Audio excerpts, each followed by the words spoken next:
আসসালামু আলাইকুম। 50তম BCS crack করার এই রোডম্যাপ ওয়েবিনারে সবাইকে স্বাগতম। তোমাদের সাথে আছি আমি ডাক্তার শামসুল আরিফিন। আমি 37তম বিসিএস এর ক্যাডার, P2 এর ফাউন্ডার এবং P2 এর চিফ ইনস্ট্রাক্টর। আগে অনেক ক্লাস নেওয়া হতো, এখন কিছুটা কমে গেছে, বাট সামনে 50তম বিসিএস এ ইনশাল্লাহ আরো বেশি ক্লাস নেওয়ার ব্যাপারে আশাবাদী। হোপফুলি নিতে পারবো যদি শরীর সুস্থ থাকে আর কি। তো এখানে যেহেতু তোমরা ওয়েবিনারে আসছো, সবার নিশ্চয় প্ল্যান হচ্ছে 50তম বিসিএস কিভাবে ক্যাডার হবা, হ্যাঁ, প্রিলি রিটেন কিভাবে ক্র্যাক করবা। হ্যাঁ, এখন আমি যদি প্রশ্ন করি যে 50তম বিসিএস ক্র্যাক করা তোমার কি ড্রিম নাকি প্ল্যান? তুমি প্ল্যান করতেছো, কি করতেছো আসলে? যারা প্ল্যান করতেছো তারা একটু হ্যান্ড রেস করো, তো জুমে একটু হ্যান্ড রেস করো। যারা আর যাদের ড্রিম, তোমরা লাভ রিয়েক্ট দাও, যেহেতু কমেন্ট অফ আছে। যাদের ড্রিম তোমরা হচ্ছে লাভ রিয়েক্ট দাও। আর যাদের প্ল্যান 50তম বিসিএস, হ্যাঁ, এইভাবে একটা প্ল্যান আছে, তারা একটু হ্যান্ড রেস করে জাস্ট। দেখা যাচ্ছে অনেকের জন্যই 50তম হচ্ছে একটা ড্রিম। তো যাদের জন্য ড্রিম, যে কোনো কিছু যেটা ড্রিম লেভেলে থাকবে ওইটা ওই ড্রিম লেভেলে থেকে যাবে, আসলে এটা বাস্তব হওয়ার সম্ভাবনা কম। কিন্তু যদি তুমি এভাবে চিন্তা করো যে 50তম বিসিএস নিয়ে আমি একটা প্ল্যান করব, তখন এটা বাস্তবায়ন হওয়ার সম্ভাবনা অনেক বেশি। কিন্তু যদি থাকে আমার স্বপ্ন এটা, তো মানুষ ওই স্বপ্নটা শুধুমাত্র হ্যাঁ ওই যে ঘুমায় ঘুমায় চিন্তা করতে পছন্দ করে আর কি। তাহলে এখন থেকে যেটা ড্রিম, ড্রিমটা আমরা বলবো না, আমরা বলবো 50তম বিসিএস ক্র্যাক করা হচ্ছে আমাদের প্ল্যান। তাহলে সে প্ল্যানটা যদি আমরা বাস্তবায়ন করতে হয় তাহলে আমাদের কি করা লাগবে?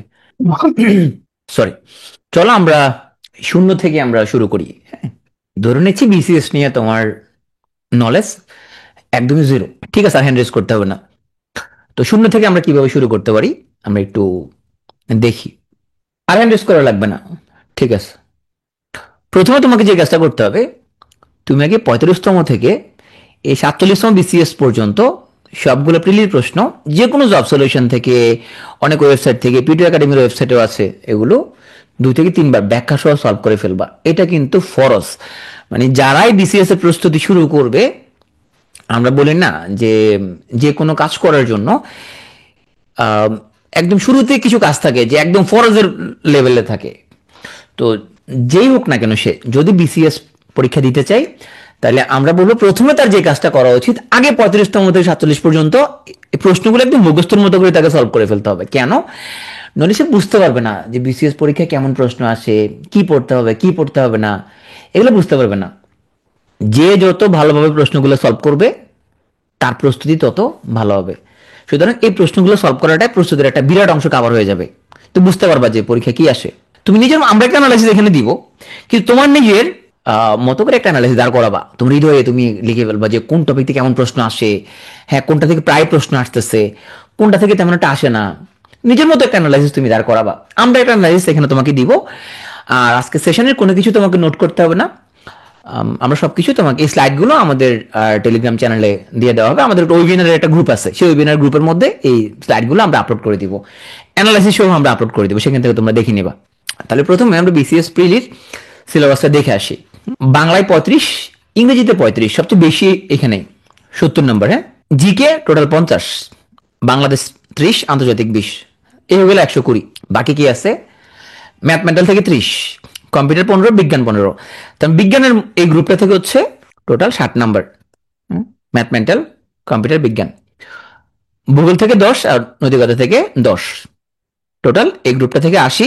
আর এই বড় গ্রুপটা থেকে হলো 120, টোটাল হচ্ছে 200। এখন আমরা আসলে খুঁজে বের করব এই 200 নম্বরের মধ্যে আমাদের কোন কোন টপিক আমরা পরীক্ষার জন্য আমাদের খুব বেশি দরকারি, এই টপিকগুলো থেকে আমরা কি কি জিনিস পড়া উচিত। হ্যাঁ, বা এখন একটা প্রশ্ন আসছে যে ভাইয়া 15 বছর আগে যারা ছিল তখন তো বিসিএস এ পিএসএস যারা ছিল এখন যারা ছিল তারা তো সেম না, তাহলে এখন আমাদের প্ল্যান কিছুটা চেঞ্জ হবে কিনা? হ্যাঁ, কিছুটা তো চেঞ্জ হবে, বাংলাতে কিছুটা চেঞ্জ তো হবেই, জিকেতে কিছুটা চেঞ্জ হবে। কি চেঞ্জ হবে সেগুলো আমরা আজকে আলোচনা করব। তাহলে প্রথমত আমাদের আসলে পিএসসির মন বোঝা দরকার। হ্যাঁ, পিএসসির মেম্বারেরা তারা কেমন প্রশ্ন করে, এবং এখন যারা মেম্বার তারা যে পরীক্ষাগুলো অলরেডি নিয়ে ফেলছে, এরা আসার পরে 46তম রিটেন নিল, 47তম জেনারেল বিসিএস এটা নিল, 48-এর একটা ওরা কি নিল, স্পেশাল বিসিএস নিল, কয়দিন পরে 49 একটা স্পেশাল বিসিএস নিবে, তাহলে অলরেডি ওরা ওরা একটা প্রিলি নিয়ে ফেলছে। হ্যাঁ, এই প্রশ্ন থেকে আমরা গেস করার ট্রাই করবো যে ওদের চিন্তা ভাবনা কেমন। হ্যাঁ, তাহলে আমরা এই পিএসসির আগে যারা ছিল পিএসসিতে তাদের আহ, মন মেজাজ আমরা বুঝে আমরা এক ধরনের অ্যানালাইসিস করছিলাম যে এদেরকে পড়তে হবে, এগুলো আসবে। এখন আমরা একটু স্ট্র্যাটেজি চেঞ্জ করবো, খুব বেশি না, সামান্য স্ট্র্যাটেজি চেঞ্জ করা লাগবে। দেখো, 47তমতে মানে স্টুডেন্টরা সবচেয়ে বেশি পেন খেয়েছে যে সাবজেক্ট, সেটা হচ্ছে বাংলা। এখন বাংলা তো 35, হ্যাঁ, অনেকের জন্য বাংলা কমফোর্ট জোন ছিল, কিন্তু 47-এ বাংলা যে প্রশ্নগুলো আসছে, হ্যাঁ, এটা দেখা মোটামুটি, যেহেতু বাংলা প্রথমে ছিল, তো অনেকেরই বাংলাতেই অনেক বেশি খারাপ হয়ে গেছে। আমরা যদি একটু দেখি প্রশ্নগুলো কেমন, যে চর্যাপদকে আমরা অনেকভাবে পড়ি। প্রশ্ন আসছে, লুই ভনই গুরু পুছিও যান, এই ভনই শব্দের অর্থ কি? হ্যাঁ, এখন চর্যাপদের এখানের মধ্যে এখানে পংক্তিগুলো যে একটু বিস্তারিত পড়া নেই, সে হয়তো এটা বুঝতে পারে নাই। হ্যাঁ, দেখো অভিধান খুব গুরুত্বপূর্ণ টপিক, কিন্তু অভিধান থেকে কি প্রশ্ন আসছে? এবার অভিধান থেকে তিনটা প্রশ্ন চলে আসছে। অভিধান থেকে আসছে ম্যানুয়াল দা আসাম পাসাও, সে অভিধান প্রকাশের আগে কত বছর ধরে শব্দ সংগ্রহ করে। তো এইটা তো আসলে আমরা নর্মালি চিন্তা করবো কত বছর ধরে শব্দ সংগ্রহ করে, এটা গুরুত্বপূর্ণ কি আর এরকম আছে, তাহলে এটা দিয়ে দিছে, মানে কত ডিপে চলে গেছে। ফোর্ট উইলিয়াম কলেজের ইতিহাসটা যদি তোমরা দেখো, ফোর্ট উইলিয়াম কলেজ কেন হয়েছে? ইংরেজরা এখানে আসছে শাসন করার জন্য, এখন শাসন করতে হইলে এখানে ওদের এই ভাষাটা বোঝা দরকার, নাহলে ওরা শাসন করার যে অসুবিধা। হ্যাঁ, এবং ওদের কিছু চাকরিজীবী দরকার যারা ইংলিশ দের আন্ডারে চাকরি করবে, তাহলে তো এদেরকে শিক্ষা দীক্ষা করানো দরকার। এখন শিক্ষা দীক্ষা দিতে হলে তো এখানে কোনো বাংলা তো কোনো বই নাই। তবে ফোর্ট উইলিয়াম কলেজে পণ্ডিতরা চিন্তা করলো কি, যে ফোর্ট উইলিয়াম কলেজে পণ্ডিতের মাধ্যমে কিছু বাংলা বই লেখা হবে, তাহলে এগুলো খুবই একদম প্রামাণ্য বই ছিল তাদের, তাই না, মৌলিক বই ছিল এগুলো। এখন ফোর্ট উইলিয়াম কলেজের ইতিহাসটা যে একটু পড়ছে তার পক্ষে এটা পসিবল।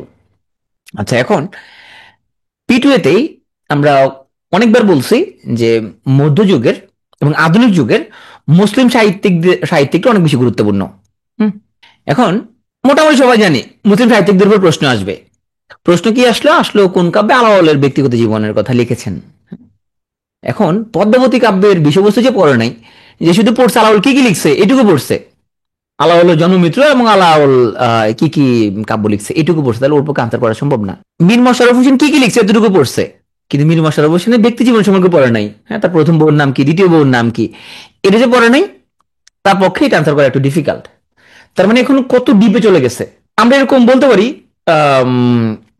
আল মাহমুদের কোশ্চেন অবশ্যই ইজি আসছে, যে প্রভাত ফেরির এটা মোটামুটি অনেকেই পারবে। দেখো রবীন্দ্রনাথ ঠাকুর আমরা মোটামুটি পড়ি, কি কি লিখছে, গল্প কি, উপন্যাস কি, হ্যাঁ, তার কাব্য কি কি। এখন রক্তকরবীর বিষয়বস্তু কি, এটা যে একটু ডিটেলসে পড়ছে সে পারবে, যে ডিটেলসে পড়ে নাই তার পক্ষে পসিবল না। বা ফরুক আহমেদের উপর আমরা জানি প্রশ্ন আসবে। এখন হরফের ছড়া এটা নিয়ে যার একটু আইডিয়া নাই তার পক্ষে একটু কঠিন। তার মানে এখন আর শ্যালো লেভেলের প্রস্তুতি না, প্রস্তুতি চলে গেছে অনেক ডিপে। পিটিওতে আমরা যখন 46 পর্যন্ত 46 বিসিএস ব্যাচও আমরা ডিপে পড়ানোর ট্রাই করছি, তখন কিছু লোকজন বলার চেষ্টা করলে পিটিওতে অনেক বেশি পড়ায়, যেগুলো পরীক্ষা আসবে না এগুলো পড়াচ্ছে, এত ডিপে পড়ার কি দরকার, অনেকে অনেক রকম কথা বলা শুরু করছে।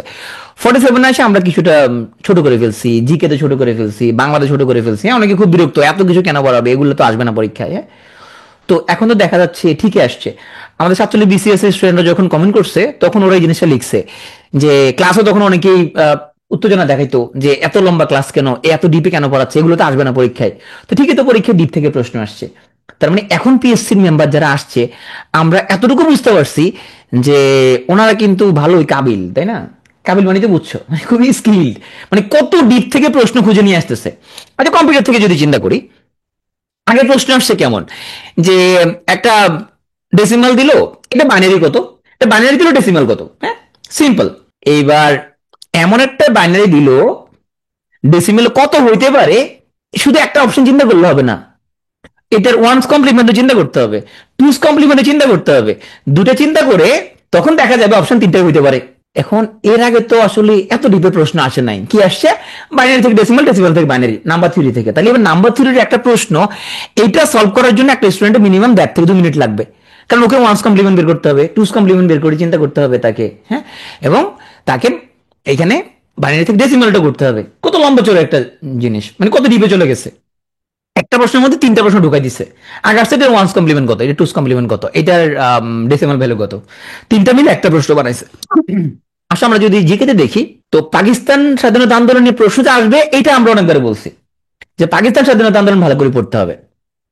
এখন দ্বিজাতি তত্ত্বের উপস্থাপক কে, হ্যাঁ, এটা মোটামুটি সবাই জানে, কে উত্থাপন করছে এটাও জানে, কার ব্রেন চাইল্ড এটাও জানে। এখন কে দ্বিজাতি তত্ত্ব সম্পর্কে স্পষ্ট ধারণা দেন পিছন থেকে যে ইতিহাস যে পড়ে নেই, তার জন্য এটা কঠিন। দেখো আমাদের স্টাডির মধ্যে কিন্তু লেখা আছে যে তমুদ্দিন মজলিসের যে 3জন নেতা যারা একটা পুস্তিকা হচ্ছে তারা লিখছিল, হ্যাঁ, 3জন রাইটারের নামও লেখা আছে। ওখানে লেখা ছিল যে উনি ফিজিক্সের অধ্যাপক ছিল, জনাব আবুল কাশেম।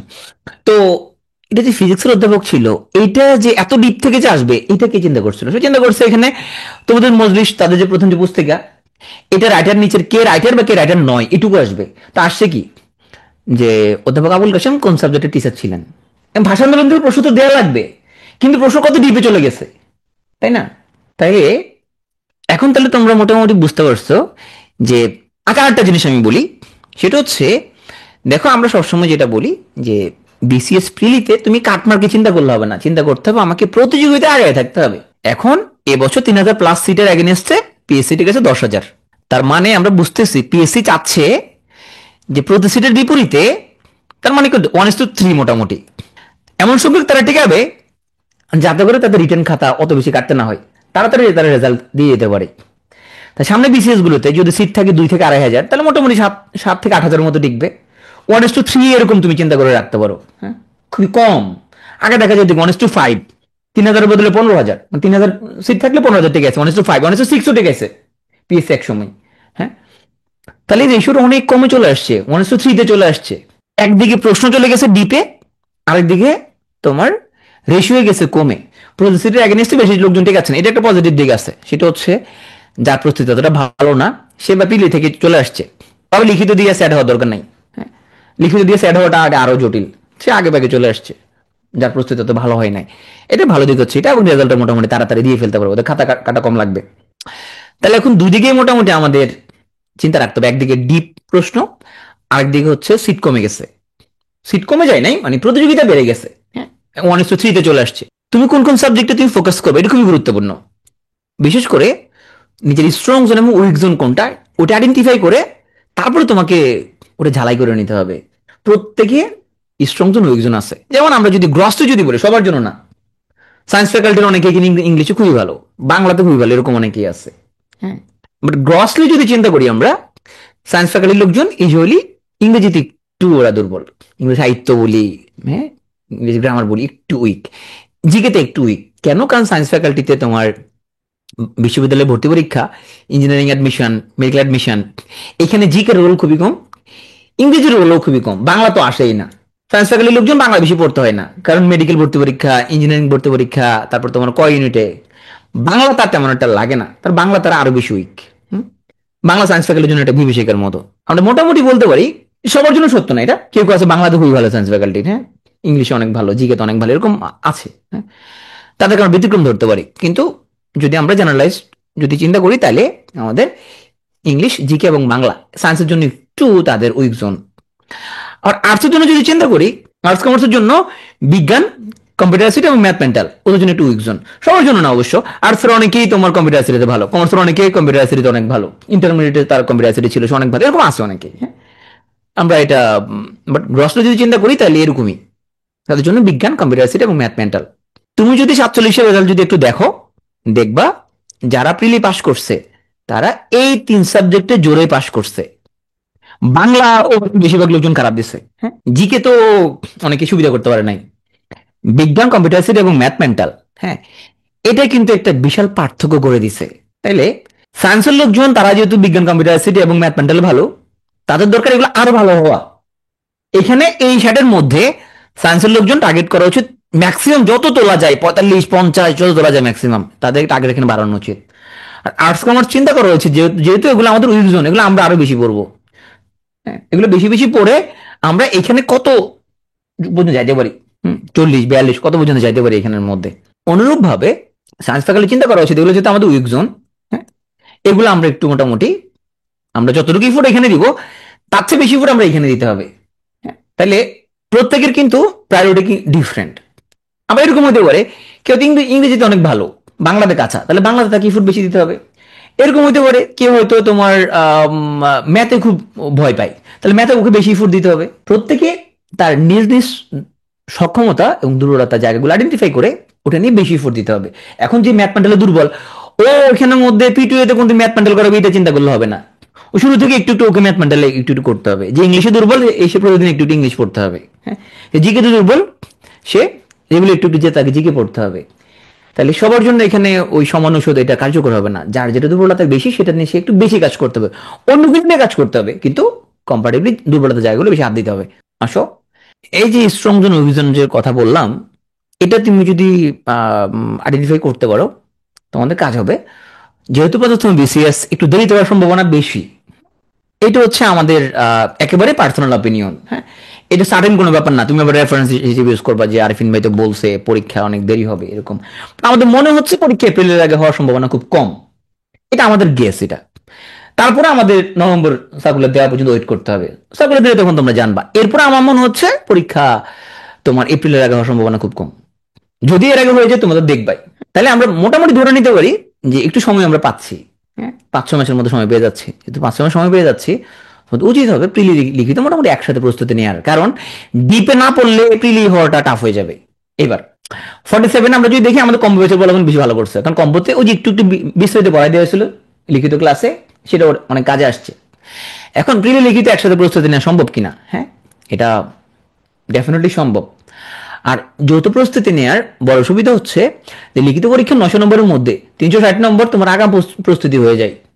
তা লিখিত তুমি তো 2 মাস সময় পাবা, ওই সময় টানা টেনে না করে আগে থেকে লিখিত আগে রাখলে তোমার জন্য সুবিধা না? তুমি কিভাবে এই কাজটা করবা? প্রথমে দেখো যে প্রিলিতে বাংলা ব্যাকরণ ও সাহিত্যের উপর 35, লিখিত সিলেবাসের মধ্যে ব্যাকরণ সাহিত্য থেকে 30-60।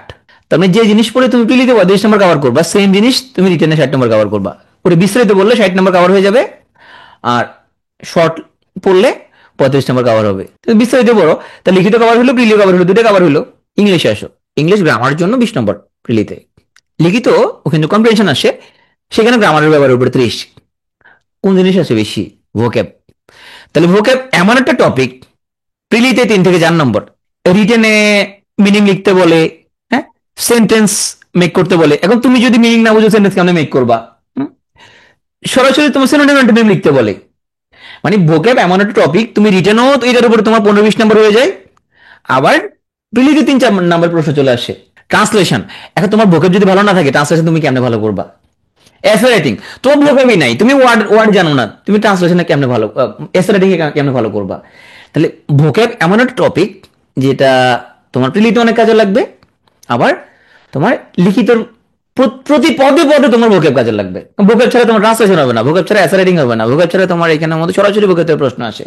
তো এই 50তম ব্যাচে আমরা পিটিও থেকে একটা প্ল্যান করছে যে আমরা এখানে ভোক্যাবের অন্তত 500-র মতো ওয়ার্ড আমরা স্টুডেন্টদের পড়াই দিব, মনে রাখার মতো করে পড়াই দিব, যাতে করে তার প্রিলি রিটেন সব জায়গা মোটামুটি কভার হয়ে যায়। আমরা এখানে একটা ভোক্যাবের একটা শর্টকাটও শেয়ার করবো কিভাবে তুমি ভোক্যাব ভালো করে পড়তে পারো। আসো ম্যাথ, ম্যাথ তুমি এখন প্রিলির প্রস্তুতি নেওয়ার সময় তুমি শর্টকাট ম্যাথ না করে তুমি ডিটেলস ম্যাথ করবা।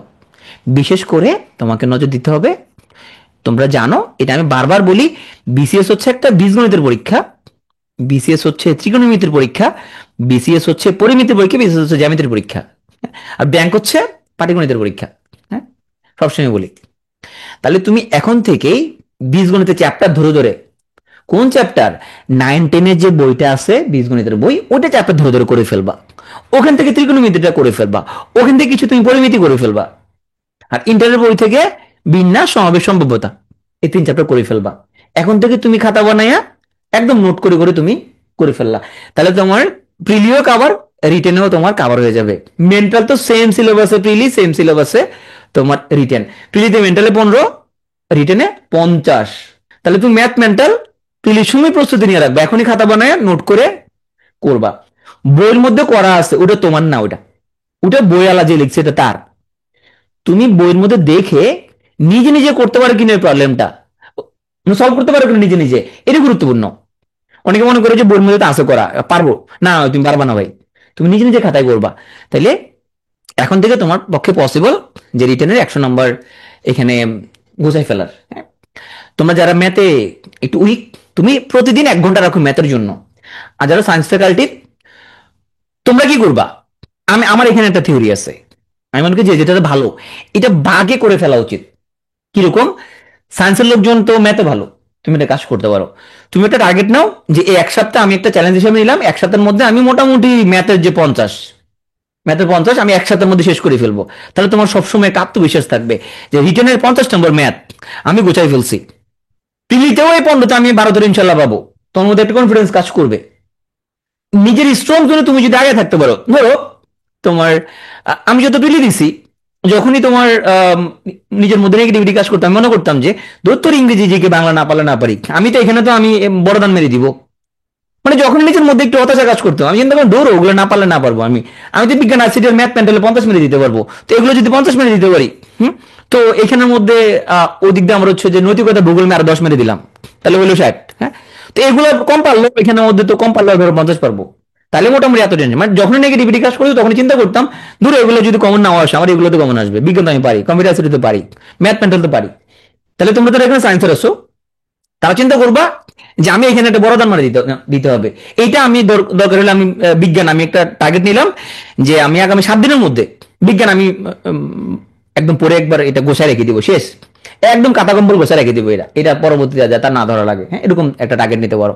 এখন আর্টস কমার্স কি করবে, তুমি এরকম একবারে পড়তে পারবে না, এটা পড়ার তোমার জন্য বিরক্তি লাগবে। তোমরা পড়বা এটা আস্তে আস্তে পড়বা, যে আমি যেহেতু আমার জন্য উইক জোন, তাহলে আমি প্রতিদিন আমি হচ্ছে যে ম্যাথ মেন্টালের জন্য আমি 1 ঘন্টা বরাদ্দ রাখলাম। এখানে আমি কিন্তু আর্টস কমার্স খাটো করছি, বিষয়টা এরকম না যে আর্টস কমার্স ম্যাথ পারে না এটা বুঝাতে চাই নাই, তুমি আমি মাইন্ড করিও না। অনেকেই আছে আর্টস কমার্সের, অনেকেই ম্যাথ করে নাই দীর্ঘ বছর, সেই জন্য উইকনেসটা। সায়েন্সের জন্য তোমার বিশেষ করে যারা ইঞ্জিনিয়ারিং ফ্যাকাল্টি, ওরা তো ম্যাথ সবসময় করে, ওদের স্ট্রং জোন। ডাক্তাররাও অনেক ম্যাথ ভুলে গেছে, তাহলে চিন্তা করতে পারো যে ঠিক আছে আমি ডেইলি 1 ঘন্টা ম্যাথ মেন্টালের জন্য রেখে দিব। হ্যাঁ, আর অল্প অল্প করে বিজ্ঞান পড়বে ডেইলি। তাহলে এক একজনের স্টাডিতে এক এক রকমের হবে। যারা ভালো পড়ে তুমি একবার 5-7 দিনে পড়ে ফেলবা দরকার হলে, আর যারা একটু মনে হচ্ছে আমি এগুলো কম পারি, তুমি রেগুলার একটু একটু করে পড়বা, নলেজ কম্পাউন্ডিং হবে, তোমার বিরক্তি লাগবে না। তাহলে আসো, ম্যাথ নিয়ে তুমি বুঝলা, আসো আন্তর্জাতিক কনসেপচুয়াল অংশটুকু আন্তর্জাতিকের, এই অংশটুকু তুমি প্রিভিয়াস সময় পড়ে ফেল। এখানে 40 নম্বর শর্ট কনসেপচুয়াল নোটস, এখানে 40। এখন এই 40 তুমি বাজার থেকে আন্তর্জাতিকের যে কোনো একটা বই কিনে সেখান থেকে একবার পড়ে ফেলতে পারো। হ্যাঁ, তুমি চাইলে এগুলোর উপরে তুমি হচ্ছে যে জাস্ট টপিক গুলো ঘেটে ঘেটে ঘেটে ঘেটে তুমি গুগল করতে পারো, যেটা অনেক টাইম কনজিউমিং হবে। আমি মনে করি শর্টে পড়ার জন্য বাজার থেকে দুই একটা ভালো বই কিনে তুমি ওখান থেকে একটু বা একটা ডাইজেস্ট কিনে তুমি ওখান থেকে পড়ে ফেলতে পারো কি কি প্রশ্ন আসছে। হ্যাঁ, তুমি প্রিলির সময় পড়ে ফেললা। এবছর আমাদের 47 যে লিখিত ব্যাচ, সেখানে আমি কনসেপচুয়াল নোটসের অনেকগুলো ক্লাস নিব ইনশাল্লাহ, 50 তো ইনশাল্লাহ নিব, যাতে করে এটাতে যাদের ভয় কাজ করে, ভয়টা যাতে কেটে যায়, সেই ক্লাসগুলো আমরা ইনশাল্লাহ ইউটিউবে দেওয়ার প্ল্যান করতেছি। তোমরা চাইলে ইউটিউব থেকে আমরা আমাদের এই ক্লাসগুলো ইনশাল্লাহ তোমরা সামনে পাবা। হ্যাঁ, আমি 47 সাথে প্রমিস করছি যে ওদের কিছু কনসেপচুয়াল ক্লাস নেব, সেগুলো আমরা ইউটিউবে ইনশাল্লাহ দিয়ে দিব, সেখান থেকে তুমি দেখে নিতে পারো। হ্যাঁ, পিটুয়ের ইউটিউব চ্যানেলের মধ্যে প্রায় 500+ ক্লাস আছে। ওগুলো যদি তুমি যদি বসে বসে দেখো, তুমি কোথাও কোচিং করা ছাড়াই তোমার অনেক গুছানোর প্রস্তুতি হয়ে যাবে। অনেকে হয়তো ওগুলো সার্চ করে না। তুমি যদি ধরো অনেক বলে যে ভাই আপনি তো ক্লাস নেন না, আমি অনেক ক্লাস নিয়েছি আগে 40-45 সময়, সেগুলো রেকর্ড তো আছে, ইউটিউবে আছে, তুমি যদি সেখান থেকে দেখতে পারো। যারা কমপ্লেন করো ভাই আপনি এখন কম ক্লাস নেন, ধরো আমার প্রবাবিলিটি এটা ক্লাস, এটা আমি 45 BCS নিয়েছিলাম, হ্যাঁ, তো ওটা তো এখনো আছে, সেখান থেকে তুমি দেখতে পারো চাইলে।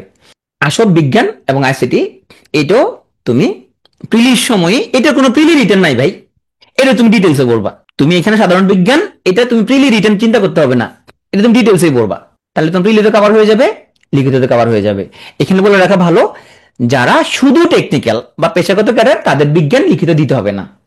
যারা পেশাগত ক্যাডার বা যারা শুধু তোমার টেকনিক্যাল ক্যাডারে দিবে, ডাক্তার ইঞ্জিনিয়ার, হ্যাঁ, জেনারেল ট্রাই করবো না, তাদের বিজ্ঞান লিখিত নাম্বার দিতে হবে না। আর একটু কষ্ট করে গতকালকে আমরা ওয়েবিনার নিয়েছিলাম লিখিত প্রস্তুতি, ওখানে আমরা মার্ক ডিস্ট্রিবিউশন নিয়ে কথা বলছি, একটু কষ্ট করে দেখে নিও। আমাদের ফেসবুক পেজেও পাবা গতকালকে লাইভ, আবার আমাদের ইউটিউব চ্যানেলে পেয়ে যাবা, তাহলে তোমার আইডিয়া হবে লিখিত কোনটা পড়তে হবে কোনটা পড়তে হবে না। আসো কম্পিউটার, এই কম্পিউটার তথ্য প্রযুক্তির উপরে রিটেনে কত নম্বর? 40 নম্বর।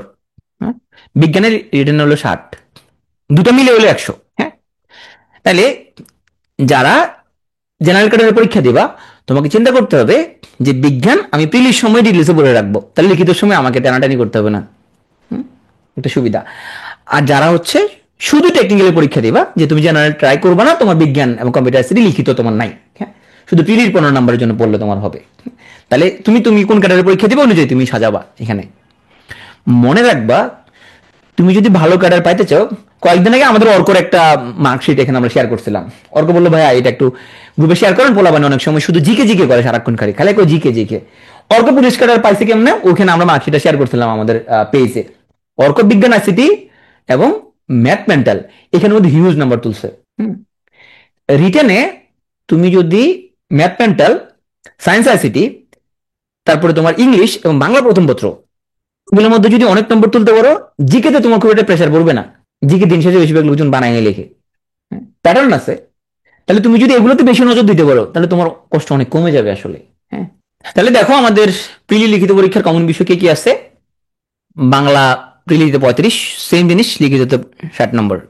ইংলিশ গ্রামার প্রিলিতে 20, সেম জিনিস লিখিততে হচ্ছে 30 নম্বর।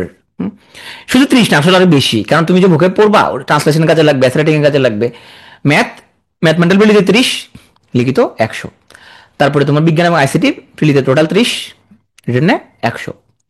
তারপরে তোমার হচ্ছে এখানের মধ্যে বাংলাদেশ বিষয়াবলী কিছু টপিক তোমার এবং ভূগোল, পরিবেশ এবং দুর্যোগ ব্যবস্থাপনা তোমার এগুলো প্রিলিতে হচ্ছে তোমার 10, এবং রিটেনে এখান থেকে প্রায় 10 নম্বর মধ্যে একটা প্রশ্ন আসে। আন্তর্জাতিক বিষয়াবলী তুমি প্রিলিতে 20 নম্বর। কনসেপচুয়াল নোটস গুলো যদি ডিটেলসে পড়ে রাখো, তাহলে তুমি রিটেনে 40 নম্বর এখানে কভার হয়ে যাবে। 47 থেকে 71 আগে 5 থেকে 6টা আসতো, এখন ধরো ব্যালেন্স ঠিক থাকতেছে। আগে ছিল তোমার ইতিহাস টপিকটার উপরে 6 নম্বর, তো দেখা যেত যে তোমার 47 থেকে 71 উপরে তোমার প্রশ্ন চলে আসছে 6টা, আর তারও আগের গুলো দিয়ে হয়তো আরো 4-5 চলে আসছে। ইতিহাস থেকে চলে আসছে 12-13টা। এবার পিএসসি ওরা সিলেবাস মেনটেন করতেছে মোটামুটি। 47 থেকে 71 মোটামুটি তুমি 2 থেকে 3টা পাবা। লিখিত তো 20 নম্বর পাবা। যারা জিজ্ঞেস করতে ভাই লিখিত তো এখন এটা গুরুত্বপূর্ণ কিনা, ডেফিনেটলি গুরুত্বপূর্ণ। এবারে তো প্রথম প্রশ্নটাই 71, 46 রিটেনেও প্রথম প্রশ্নটাই তো 71, যে 71 সালে মুক্তিযুদ্ধ একটা গণযুদ্ধ ব্যাখ্যা করেন।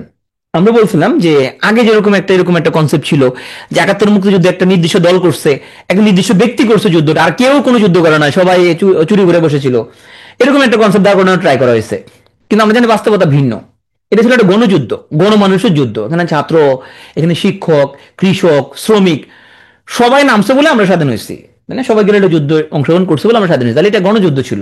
তাহলে এখন মূলত ওই কনসেপ্টটাই এখন টিএসসি আমাদের কাছে চাচ্ছে যে আমরা বুঝতেছি কিনা আসলে। তাহলে 71 অবশ্যই রিলেভেন্ট। যত দিন পর্যন্ত বাংলাদেশ রাষ্ট্র থাকবে 71 রিলেভেন্ট। 71 ছাড়া এই দেশ তো হইতো না, তুমি তোমার কোনো অস্তিত্ব থাকতো না, তুমি বিশেষ ক্যাডার হইতে পারতো না। তাহলে 71 সবসময়ের জন্য গুরুত্বপূর্ণ। যারা প্রশ্ন করে বোকার মতো যে ভাই 71 থেকে প্রশ্ন এখনো আসবে, মানে এমন একটা অবস্থা যে আমরা মনে হয় এখন মনে কি আমরা অন্য কোনো দেশ হয়ে গেছে, বাংলাদেশ আছে। যতদিন বাংলাদেশ থাকবে তুমি তো 71কে অস্বীকার করতে পারবো না। যে 71 অস্বীকার করবো তাহলে তো সে বাংলাদেশকে বিশ্বাস করে না, এরকম একটা ব্যাপার হয়ে যাবে। তাহলে সবসময় 71 তোমার রিলেভেন্ট ছিল, আছে এবং থাকবে। এবারে প্রথম প্রশ্নটা আসছে। তাহলে তুমি যদি 47 থেকে 71 পর্যন্ত পড়ে ফেলো, 2 থেকে 3 পাচ্ছ, লিখিততে 20 পাচ্ছ। এখন একটা ব্যাপার আছে, দেখো ভাষা আন্দোলনের প্রশ্ন আসতে আসতে এখন আর কোথা থেকে প্রশ্ন দিচ্ছে যে অধ্যাপক আবুল কাসেম কোন সাবজেক্টের প্রফেসর ছিল, মানে কোথায় চলে গেছে ওরা। হ্যাঁ, তার মানে তুমি বুঝছো ভাষা আন্দোলন থেকে প্রশ্ন আসবে ঠিকই, টপিক কমন আসবে, তো প্রশ্ন কমন আসবে কিনা ডিপেন্ড করবে তুমি কত ডিপে পড়ছো তার উপরে। তোমার দ্বিজাতি তত্ত্ব কমন আসবে, কিন্তু প্রথম দ্বিজাতি তত্ত্ব এই টার্মটা কে প্রথম ব্যাখ্যা করছে এইটা কমন নাও আসতে পারে। হ্যাঁ, যদি তুমি ডিপে না পড়ো তাহলে শুধু টপিক কমন আসতে হবে না, তোমাকে ডিপে পড়তে হবে। মানে আমি তোমার 46-এও যে প্যারা খাইছি, 45-এও প্যারা খাইছি, আমার স্টার্টের মধ্যে অনেক বেশি তোমার টেক্সট ছিল, একটু আমি বিস্তারিত পড়াইতে পছন্দ করতাম ইতিহাসের মধ্যে। তখন তো তোমার খুবই বদনাম যে আমার ক্লাসে এত কেন পড়াচ্ছি, এত কিছু, এগুলো তো পরীক্ষা আসবে না, বিরক্ত লাগতেছে, এত কিছু কেন পড়াচ্ছি। তো এখন তো সেই আমাদের 47 স্টুডেন্টরা বলছে যে আগে যেরকম পিটুয়েতে অনেক ডিটেলসে পড়ানো হতো ওটাই ভালো ছিল। ইনশাল্লাহ আমরাও সামনে আবার আমরা আগের স্ট্র্যাটেজিতে ফিরে যাবো, যে না আমাদেরকে আবার ডিটেলসে পড়াইতে হবে। এখন লোকজন বুঝতে পারছে ডিটেলস পড়ানো ছাড়া কোনো গতি নেই। যারা 46-এর লিখিত প্রশ্ন দেখছো, যদি না দেখে থাকো মেহরবানি করে গুগল করে 46-এর লিখিত পরীক্ষার প্রশ্ন দেখবা, বিশেষ করে বাংলাদেশ এবং আন্তর্জাতিক। দেখবা যে 2 থেকে 3টা কোশ্চেন ছাড়া বাকি সব কোশ্চেন লিখতে পারবা কিনা ডিপেন্ড করবে কে কত পত্রিকা পড়ে এটার উপরে। একটু কষ্ট করে মেহরবানি করে একটু 46-এর লিখিত প্রশ্ন দেখে আসো, দেখবা এখনকার পিএসসি মেম্বার যারা তারা কি পরিমাণ স্মার্ট। যে সকল প্রশ্ন দিছে তুমি শুধু বাজারের বই পড়ে কভার করতে পারবে না, পত্রিকা পড়তে হবে। কি পড়বো পত্রিকায়? তুমি ভাই পত্রিকাটা খুলে প্রথমে সরাসরি তুমি ভিতর পাতাতে চলে যাবা। তুমি চলে যাবে সম্পাদকীয় পাতাতে। সম্পাদকীয় উপসম্পাদকীয় পাতার মধ্যে যা যা লেখছে গুরুত্বপূর্ণ ওগুলো পড়বা। কি নিয়ে পড়বা? সমসাময়িক রাজনীতি নিয়ে পড়বা, সংবিধান নিয়ে পড়বা, নির্বাচন নিয়ে পড়বা, ব্যাংকিং সিস্টেম নিয়ে পড়বা, জলবায়ু নিয়ে পড়বা, হ্যাঁ, তারপরে এনভায়রনমেন্ট পলিউশন নিয়ে পড়লা, এখন দুনিয়া জুড়ে ট্যারিফ যুদ্ধ চলছে এগুলো নিয়ে পড়লা, মিডল ইস্ট ক্রাইসিস নিয়ে পড়লা, তারপরে তোমার হচ্ছে যে এই যে আমেরিকার সাথে তোমার এই যে টানাপোড়েন, হ্যাঁ, ইন্ডিয়ার সাথে টানাপোড়েন চলতেছে এগুলা পড়লা। তারপর তোমার এখন আবার ইন্ডিয়া জানার সাথে সম্পর্ক পুনঃস্থাপন করতে চেষ্টা করতেছে, এটা নিয়ে তুমি আর্টিকেল থাকলে পড়বা। কদিন আগে সৌদি আরবের সাথে পাকিস্তানের একটা চুক্তি হয়েছে, এই চুক্তি কেন করলো, এটার ইমপ্লিকেশন কি, এটা পড়বা। ইসরায়েল এখন গ্রেটার ইসরায়েল করতে যাচ্ছে, মিডল ইস্টের কান্ট্রিগুলো আবার নিজেদের মধ্যে মিটিং করে ফেলছে, তাহলে এইটার কি ইমপ্লিকেশন ভবিষ্যতে, এটা পড়বা। হ্যাঁ, তুমি newspaper line by line সবই পড়ার দরকার নাই, তুমি শুধু ভিতরের পাতায় গিয়ে সম্পাদকীয় এই পাতার মধ্যে কি গুরুত্বপূর্ণ নিউজগুলো পড়বা। মুখস্থ করার নিয়ত ছাড়া, কোনো মুখস্থ না, এমনি পড়বা তুমি। কি হবে তোমার, প্রতিনিয়ত নিউজ পড়তে পড়তে পড়তে পড়তে পড়তে পড়তে তোমার মধ্যে ওই দেখবে তোমার নামগুলো মুখস্থ হয়ে গেছে, কনসেপ্টটা তুমি মুখস্থ হয়ে যাবে আস্তে আস্তে, অটোমেটিক তুমি পারবা। তোমাকে কেউ মুখস্থ করাতে হবে না যে মধ্যপ্রাচ্যে কি হচ্ছে, হ্যাঁ, ইসরায়েলের উদ্দেশ্য কি, গ্রেটার ইসরায়েল মানে কি, ইসরায়েল কোন কোন দেশ দখল করতে যাচ্ছে, সৌদি আরবের একটু, তারপর দিক দিয়ে তোমার সিরিয়া আছে, জর্ডান আছে, হ্যাঁ, কাতার আছে, কোনটা কি করতে যাচ্ছে, তুমি অটোমেটিক ওগুলো নিয়ে 2-1 লাইন লিখতে পারবা, 1 পেজ লিখতে পারবা, তোমাকে কেউ মুখস্থ করাতে হবে না। ওকে, এখন থেকে তোমার পত্রিকা পড়ার অভ্যাস বিল্ড আপ করতে, প্রতিদিন আধা ঘন্টা করে পত্রিকা পড়বা। ডেইলি স্টার পড়তে পারো, দ্য বিজনেস স্ট্যান্ডার্ড, টিভিএস পড়তে পারো, প্রথম আলো পড়তে পারো। এছাড়া তুমি অন্য কোনো পত্রিকা ভালো লাগবে সেটা পড়তে পারো, যারা ভিতরে পাতাগুলো ভালো। তুমি এখন থেকেই প্রতি 2 থেকে 3 দিনে তুমি ট্রাই করো যে কমপক্ষে তুমি যদি টার্গেট করো যে প্রতি 3 দিনে তুমি 2টা এডিটোরিয়াল ট্রান্সলেট করবা, এটা যদি টার্গেট যদি করো, তাহলে আম, এটা মোটামুটি আগামী তোমার 3 থেকে 4 মাসের মধ্যে 50টা এডিটোরিয়াল তোমার ইজিলি তুমি ট্রান্সলেট করতে পারো। কি করবা, তুমি একটা এডিটোরিয়াল নিলা, ইংলিশ একটা এডিটোরিয়াল নিলা, এটা তোমার মতো করে বাংলা করো তুমি, ও বাংলাটাকে আবার ইংলিশ করো, করে তুমি দেখো অরিজিনালটার থেকে কত পার্সেন্ট তুমি যেতে পারছো। 10% যেতে পারছো অরিজিনালে, যথেষ্ট। কোনো ভুল শুদ্ধ হওয়া লাগবে না, প্রথম 20-30টা কোনো ভুল শুদ্ধ হওয়া লাগবে না, তুমি জাস্ট ট্রাই করো। তুমি যদি প্রথমে চিন্তা করো ভুল নাকি শুদ্ধ হলে কেমন বুঝবো, বুঝার কোনো দরকার নেই। তুমি প্রথম 10, 12টা, 15টা, 20টা তুমি এমনি করো, অভ্যাস করো। যখন 30-35টা তুমি করে ফেলবা তখন তুমি বুঝতে পারবা যে তুমি কতটুকু তোমার ভালো হচ্ছে, অটোমেটিক বুঝতে পারবা। তাহলে তুমি ওই ট্রান্সলেশন করার জন্য আসলে রিডিং প্র্যাকটিসটা হবে তোমার। ওই প্র্যাকটিস করতে গেলে তোমার ভোকেব পড়া হবে, ভোকেব পড়তে গিয়ে তুমি তোমার এখানে সেন্টেন্স মেকিং ক্যাপাসিটি বাড়বে। আবার তুমি তো ফ্রি হ্যান্ড রাইটিং ক্লাসও করবা, হ্যাঁ, দুটো মিলে দেখা যাবে তোমার আস্তে আস্তে আস্তে আস্তে ট্রান্সলেশন ক্যাপাসিটি ডেভেলপ করবে। লোকজন কেন করতে পারে না, কারণ ওরা প্রথমে ট্রান্সলেশন প্র্যাকটিস করার আগেই কয় ভাই ভুল হয়েছে নাকি শুদ্ধ হয়েছে, এটা কেমন বুঝবো ভাই, তুমি জিনিস শুরু করছো মাত্র, প্রথমে তোমার ভুল শুদ্ধ হইতে হবে কেন, তুমি আগে চেষ্টা করো, আগে 10, 12টা, 15টা, 20টা হয়ে যাক, তারপরে তুমি এগুলো নিয়ে চিন্তা করো। চলো আমরা এখন রিলিজ প্রস্তুতি নিয়ে একটু কথা বলি। প্রথমে কথা বলি আমরা বাংলা নিয়ে, হ্যাঁ। তাহলে বিশেষ প্রিলিতে সবচেয়ে বেশি নম্বর যে দুটো সাবজেক্ট তার মধ্যে একটা হচ্ছে বাংলা, 35 নম্বর। তাহলে বাংলার তোমার টোটাল নম্বর তো 35 আমরা জানি, এবং বাংলা এই 35 থেকে তুমি 25+ তুমি তুলতে পারো। এখন সবসময় কি পসিবল, সবসময় পসিবল হবে না। যেমন 47-এ এটা খুব টপ লেভেলের প্রস্তুতি ছাড়া, কিন্তু একদম টপ লেভেলের ধরো তোমার হচ্ছে প্রথম হয়তো 500 জন বা প্রথম 300 জন, এছাড়া বাকিদের পক্ষে এটা 25 তোলা এটা অসম্ভবের মতো ছিল, হ্যাঁ।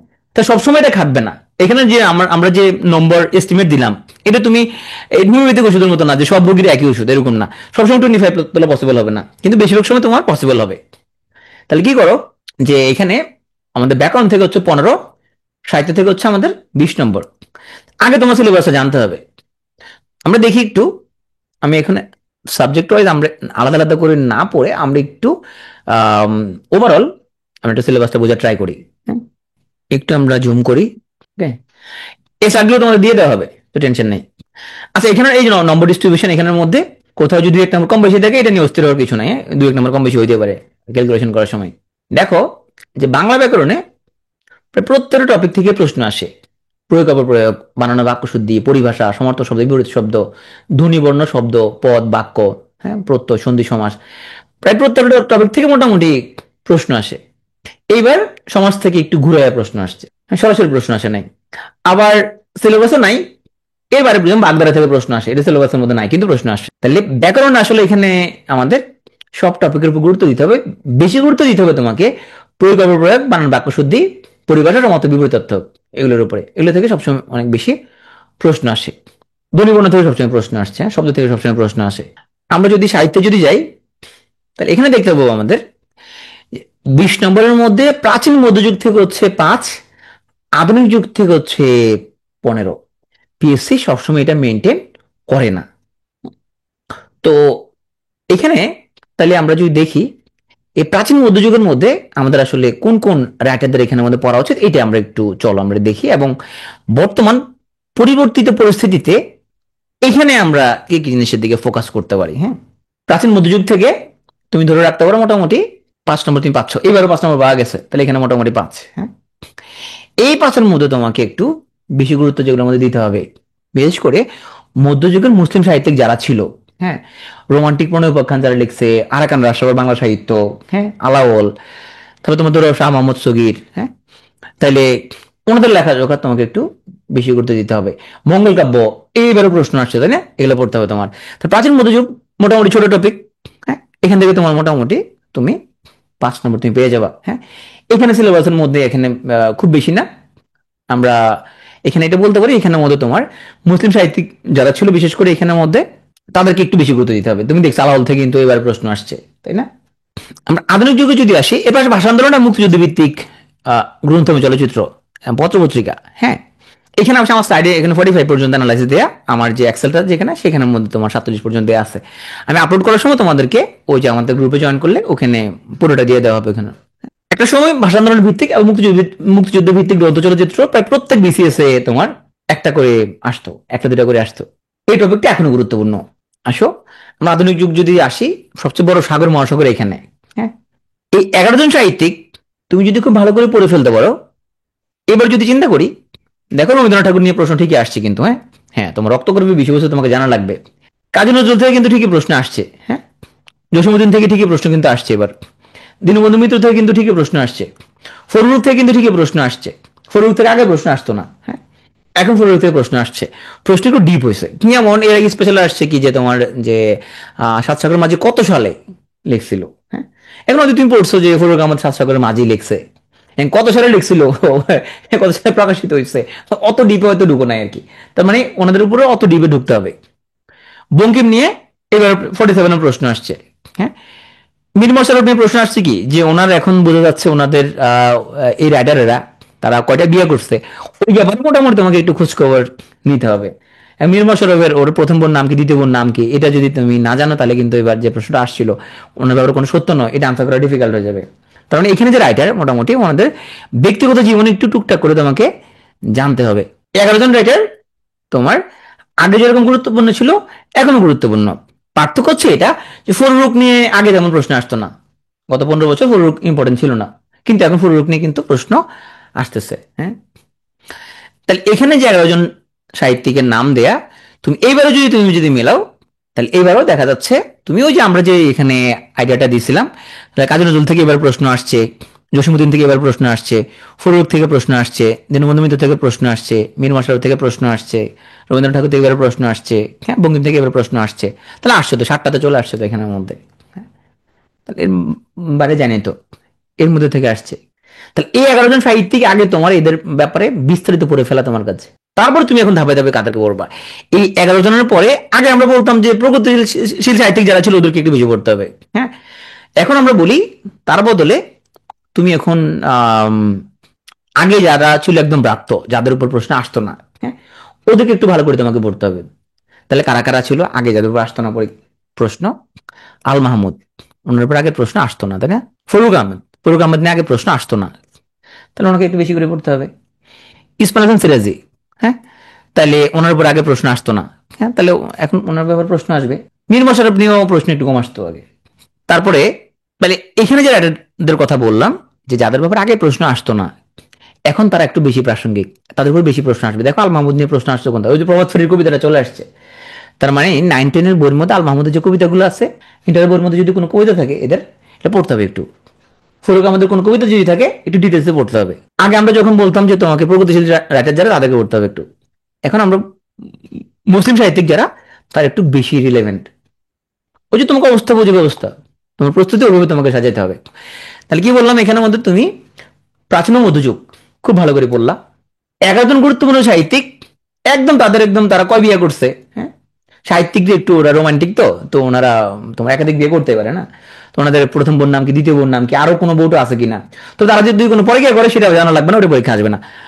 আর তোমার এখানে মুসলিম সাহিত্যিক যারা ছিল আর যারা আসতো না আগে, এদের উপর তোমাকে ভালো ফোকাস করতে হবে। আমি এখন বলি যে ভাই, তুমি যদি সাহিত্য যদি ভালো না লাগে, তুমি আগে এই কামটা করো, তুমি আগে 11 জনের মধ্যে তুমি 11 জন ভালো করে পড়ে ফেলো, 11 জনের সাথে তুমি অ্যাড করো, আল মাহমুদ অ্যাড করো, ইসমাইল হাসান সিরাজি তুমি অ্যাড করো, এগুলো অ্যাড করে তারপরে তুমি মোটামুটি এই 13 14 জন 15 জন পড়ে ফেলো, তাহলে এরপরে দেখবা ওনাদের উপরে তোমার বেশি আসবে প্রশ্ন। আসলে পঞ্চপাণ্ডব, পঞ্চপাণ্ডব থেকে এবার প্রশ্ন আসছে, জীবনানন্দ থেকে এবার প্রশ্ন আসছে, হ্যাঁ, ওনার মৃত্যুর পর কোনটা প্রকাশিত? তার মানে শুধু কি কি লিখছে ভাই এটা বললে হবে না, মৃত্যুর পর কোনো বই বেরিয়েছে কিনা এটা পড়তে হবে। তাহলে পঞ্চপাণ্ডব থেকে তুমি জীবনানন্দ নাম্বার 1-এ পড়বা, এবারে প্রশ্ন আসছে, তুমি আইডিয়া পেয়ে গেলা। বাংলা সাহিত্য সাগর মহাসাগর থেকে তুমি কেমনে পড়বা, আইডিয়া পেয়ে গেলা। ওকে, তাহলে মোটামুটি তুমি ধরে রাখতে পারো যে 50 BCS তুমি আল মাহমুদ, জীবনানন্দ দাস, তারপর তোমার ফজলুল আহমদ, ইসমাইল হাসান সিরাজি, মীর মশাররফ, ওনাদের উপর প্রশ্ন পাবা, তুমি ধরে রাখতে পারো। হ্যাঁ, বাকিগুলো তো আছে এখানের মধ্যে। বাংলা ব্যাকরণ অলরেডি বলে ফেলছে, বাংলা ব্যাকরণের জন্য আমরা সাজেস্ট করি এখানে তুমি দুটো ব্যাকরণ বই রাখবা, এটা তুমি নীলক্ষেতে কিনতে পারো, অথবা তুমি হচ্ছে যে ওই যে অনলাইন থেকে ডাউনলোড করে রাখতে পারো। হ্যাঁ, পুরাতন একটা নতুনটা, দুইটাই রাখবো, দুটো মিলাই পড়বা।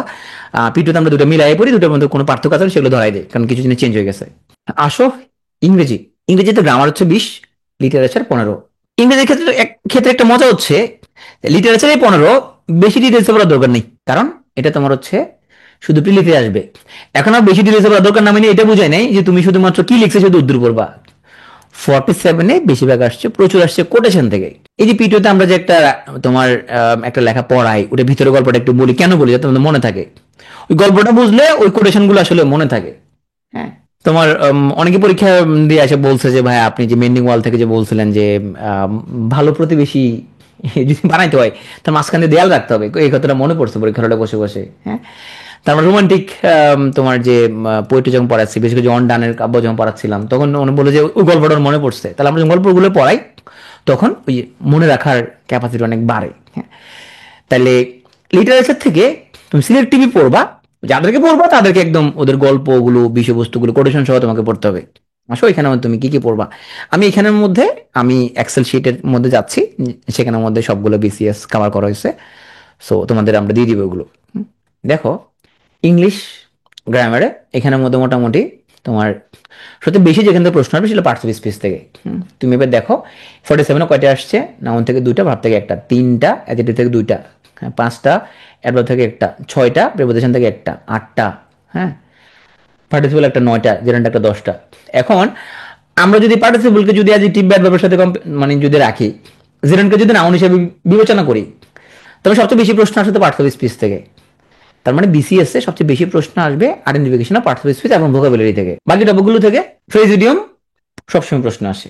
হ্যাঁ, এরপরে তোমার আইডেন্টিফিকেশন অফ ফ্রেজ ক্লজ, কখনো কখনো তোমার হচ্ছে যে একটা আসে, 3টা চলে আসে, কখনো আসে না। কারেকশন তো এটা কম্বাইন্ড টপিক, কারেকশনের মধ্যে তোমার পার্টস অফ স্পিচ কভার করে, প্রোনাউন রিলেটেড প্রবলেম কভার করে, টেন্স রিলেটেড প্রবলেম কভার করে, ভয়েস রিলেটেড প্রবলেম কভার করে, হ্যাঁ, সাবজেক্ট ভার্ব এগ্রিমেন্ট কভার করে, এটা কম্বাইন্ড একটা টপিক। হ্যাঁ, সেন্টেন্স থেকে সবসময় প্রশ্ন আসে, এটা কোন সেন্টেন্স, এটা কি কমপ্লেক্স নাকি কম্পাউন্ড নাকি সিম্পল, তারপরে তোমার হচ্ছে ট্রান্সফরমেশন, এর প্রশ্ন আসে, ভয়েস থেকে প্রশ্ন আসে সবসময়। হ্যাঁ, আমরা ইংলিশ গ্রামারে লম্বা সময় ধরে যেটা প্রস্তুতি নিতে বলবো সেটা হলো ভোকাবুলারি। কেন? ভোকাবুলারি আসবে প্রিলিতে, আসবে তোমার রিটেনে, তোমার লাগবে এসে রেটিং এ, তোমার লাগবে ট্রান্সলেশনে, সব জায়গায় কাজে লাগবে, ব্যাংকে পরীক্ষা দিলে সেখানে কাজে লাগবে। তাহলে ভোকাব তোমাকে একটু বিস্তারিত প্রস্তুতি নিতে হবে। আসলে লিটারেচার, লিটারেচার থেকে এখানে অবশ্য চ্যাপ্টার ওয়াইজ আমরা রাইটার ওয়াইজ তোমাদেরকে সাজেস্ট করবো যে তুমি এখানের মধ্যে কিছু রাইটার থাকবে যাদের ব্যাপারে তুমি আগে আগে পড়ে ফেলতে হবে, হ্যাঁ, সিলেবাসটা মাথায় রেখে। তো আসো আমরা তাদের নাম একটু জানবো। তাহলে লিটারেচারে তোমাকে এখানে আমরা একটা লিস্ট দিচ্ছি রাইটারদের, এটা আমরা 47 আপলোড করে দিব। তাহলে এখানে যারা বস, যারা টোটাল রাইটার দিচ্ছি আমরা এখানে 41 জনের মতো। হ্যাঁ, এখানের মধ্যে এই 40-41 জন যদি ভালো করে পড়ে ফেলতে পারো তুমি, তুমি লিটারেচারে তোমার মোটামুটি 15-13 পাবো বলে আমরা আশাবাদী। হ্যাঁ, এখন পর্যন্ত যারা পড়ছে তারা পাইছে, মোটামুটি তুমি 13 পাবো বলে আমরা আশাবাদী। এর সাথে তোমার তো লিটারেরি টার্মস যুক্ত হবে। হ্যাঁ, অন্যের উপরে যদি তুমি ইনডেপথ পড়ে ফেলতে পারো, হ্যাঁ, তাইলে এখানে একটা লিস্ট আমরা দিছি, এই স্লাইডটা তোমরা টেলিগ্রাম গ্রুপে পেয়ে যাবা। সো সেখান থেকে তোমরা দেখতে পারবে যে কোন কোন রাইটার তোমাকে আগে পড়ে ফেলা উচিত। তুমি যদি গ্রামারে তুমি যে কনফার্ম 12 পাইতেছো 20-এর মধ্যে, পার্টস অফ স্পিচ একদম ভালো করে পড়ে ফেলতে হবে। তোমার noun, pronoun, adjective, adverb, preposition কোনটা কেমন আইডেন্টিফাই করে, অ্যাডজেক্টিভ কেমনে চিনবা, অ্যাডভার্ব কেমনে চিনবা, জেরান্ড কেমনে চিনবা, পার্টিসিপল কেমনে চিনবা। তোমরা পিটুর ইউটিউব চ্যানেল থেকে আমি কয়দিন আগে পিটু ইসিএস এর যে ক্লাসটা নিচ্ছি, তোমার প্রথম 2টা ক্লাস দেখে ফেলে ওখান থেকে। আইডেন্টিফিকেশন অফ তোমার ফ্রেজ ক্লজ এবং তোমার প্রথম যে বেসিক যে ক্লাসটা, ওটা দেখলে তোমার মোটামুটি বিসিএস এর 2-3 নম্বর কমন পাই যাবা। ওয়ান ওয়ার্ডটা ভোকাবের মধ্যে পড়ে, তাহলে ওয়ান ওয়ার্ড এবং ভোকাব একসাথে পড়ে ফেলবা। হ্যাঁ, right form verb, tense, voice, conditional, subject verb, agreement সবকিছু মিলে কারেকশন। তাহলে এই টপিকগুলো তুমি পড়ে ফেললে তুমি 12+ লেকচার এখানে চেয়ে বেশি নম্বর তুমি এখানের মধ্যে পাবা। এখন আসো যেটা নিয়ে আমরা বারবার জোর দিচ্ছি, সেটা হলো ভোকাবে ভালো করতে হবে বিসিএস এ ভালো করার জন্য। ভোকাব তোমার বাংলাতে কাজে লাগবে, ইংলিশে কাজে লাগবে, প্রিলিতে কাজে লাগবে, তোমার লিখিত কাজে লাগবে। তাহলে এত ভোকাব তুমি কেমনে মুখস্থ করে ফেলবা? না, মুখস্থ করবা না। তুমি আগে যেটা করো, তুমি আগে হাই ফ্রিকোয়েন্সি, তুমি যে ওয়ার্ডগুলো আছে হাই ফ্রিকোয়েন্সি ওয়ার্ড, তোমার হচ্ছে যে চাকরি পরীক্ষায় যে ওয়ার্ডগুলো আসে এরকম সবগুলো 500-র মধ্যে ওয়ার্ড পাবা। 500 কোথেকে পাবা? তুমি যে কোনো বইয়ের মধ্যে দেখবা তোমার হচ্ছে যে জিআরইতে বা ব্যারন্সের 343 হাই ফ্রিকোয়েন্সি ওয়ার্ড আছে। এর লোকে আরো 150-200 ওয়ার্ড তোমার হচ্ছে যোগ করা লাগে। পিটিওর একটা বই আছে ভোকাবুলারি, তুমি চাইলে পিটিওর ভোকাবুলারি বইটা কিনতে পারো, বা তুমি যদি কোনো গাইড বই কিনো সেই গাইড বইয়ের মধ্যে আছে 400 থেকে 500 ওয়ার্ড। তুমি যদি আয়ত্ত করে ফেলতে পারো তাইলে তোমার এই ভোকাবুলারি তোমার সম্পদের মধ্যে কাজ করবে, এটা অ্যাসেট, তোমার লাইফ টাইম অ্যাসেট। তো তুমি এই ভোকাব মুখস্থ না করে গল্পের মতো করে পড়তে পারো, ফ্ল্যাশ কার্ড বানাতে পারো। গল্পের মধ্যে কিভাবে, আমি এখানে একটা নমুনা দিচ্ছি। দেখো তুমি এইভাবে পড়তে পারো যে ওয়ার্ডগুলো দিয়ে তুমি গল্প বানাতে পারো সিমিলার ওয়ার্ডগুলো দিয়ে। বাংলাদেশের একজন ম্যাগনানিমাস অধিনায়ক আছেন, যিনি সবসময় নিজের সতীর্থদের ক্ষমা করে দেন। যখন কেউ খারাপ খেলে তিনি বেনেভোলেন্ট শিক্ষকের মতো তাদেরকে বুঝিয়ে দেন, নতুন ভাবে সুযোগ দেন। ড্রেসিং রুমে তিনি সবসময় এমিয়েবল আচরণ করেন, তা সবাই তাকে ভালোবাসে। আবার তিনি এতটাই গ্রেগারিয়াস যে প্রতিটা খেলোয়াড়ের জন্মদিনে ছোটখাটো পার্টি আয়োজন করেন। টিম মিটিং এ তিনি খুব অ্যাফেয়েবল ভঙ্গিতে কথা বলেন, যাতে নতুন খেলোয়াড়রাও ভয়ের বদলে সাহস পায়। তার সঙ্গে সবার কর্ডিয়াল সম্পর্ক গড়ে উঠেছে। এই অধিনায়কের সবচেয়ে বড় শক্তি হলো তার অ্যালট্রুইজম। তিনি নিজের নামের জন্য নয় বরং দেশের জন্য খেলেন, আর মাঠের ভেতরে বাইরে সবসময় তার আচরণ ছিল বেনাইন। এমন অধিনায়ক থাকার কারণে দলের মধ্যে একতা বজায় থাকে এবং সবাই বিশ্বাস করে যে কোনো কঠিন মুহূর্তেও বাংলাদেশ ঘুরে দাঁড়াতে পারবে। হ্যাঁ, তা এখানে আমরা যে ওয়ার্ডগুলো পড়লাম, কি বললাম? Positive personality trait. হ্যাঁ, কি বললাম? প্রথম ওয়ার্ডটা ছিল ম্যাগনানিমাস। হ্যাঁ, তুমি চিন্তা করো যে মেঘনা নামের একটা মেয়ে যে খুব জেনারাস, খুব ফরগিভিং, তার হাজবেন্ড অনেক অন্যায় করে, অনেক কিছু করার পরে সে তোমার খুবই ক্ষমা করে দেয়। হ্যাঁ, সো সে যখন তার হাজবেন্ড যদি অনেক ভুল টুল যদি করে, তো যখন তার হাজবেন্ড আসে যখন বলে যে ভুল মানবীয়, ক্ষমা স্বর্গীয়, তখন সে ক্ষমা করে দেয়। তাহলে মেঘনা নামক একটা মেয়ে, সে হচ্ছে খুবই গ্রেট, খুব জেনারাস, খুবই ফরগিভিং। হ্যাঁ, মেঘনা নদী অনেক প্রশস্ত, অনেক গ্রেট। হ্যাঁ, তো মেঘনার সাথে কিন্তু আমরা, হ্যাঁ, কে কারো কমন আসছে নাকি মেঘনা? জুবাইরের মনে কমন আসছে, ও হাসতেছে এখানের মধ্যে। তাহলে দেখো মেঘনা কিন্তু মাথার মধ্যে ঢুকে গেছে। মেঘনা নিমাস মানে হচ্ছে জেনারাস, ফর গিভিং। বেনও বলেন, তুমি যদি জানো বেন ওয়ার্ডটা মানে গুড। হ্যাঁ, বেন মানে গুড, এই জন্য বেনাইন মানে ভালো। তাহলে বেন অর্থ যদি তুমি গুড জানো, তাহলে বেন দিয়ে তুমি আরো কিছু ওয়ার্ড পড়ে ফেলতে পারবা। তাহলে বেনেভোলেন্ট মানে হচ্ছে কাইন্ড, চ্যারিটেবল।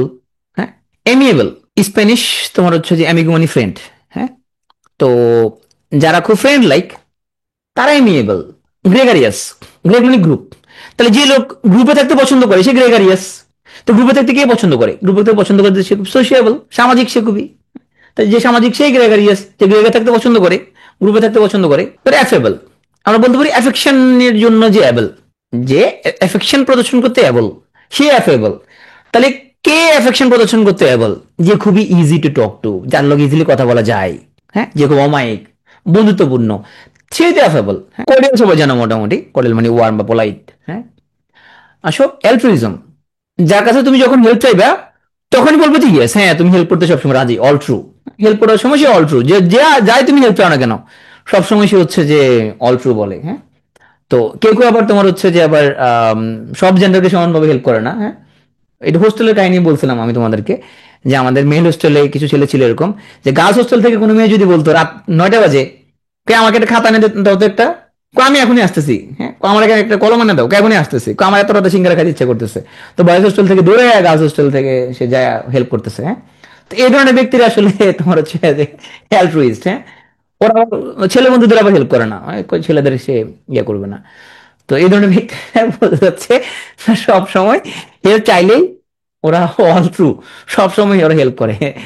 সো আর বলতে পারি এরা হলো অ্যালট্রুইস্ট। তাই অ্যালট্রুইজম মানে সেলফলেস কনসার্ন, যে নিজের ব্যাপারে ভাবে না, সবাইকে সে পরোপকারী হেল্প করে।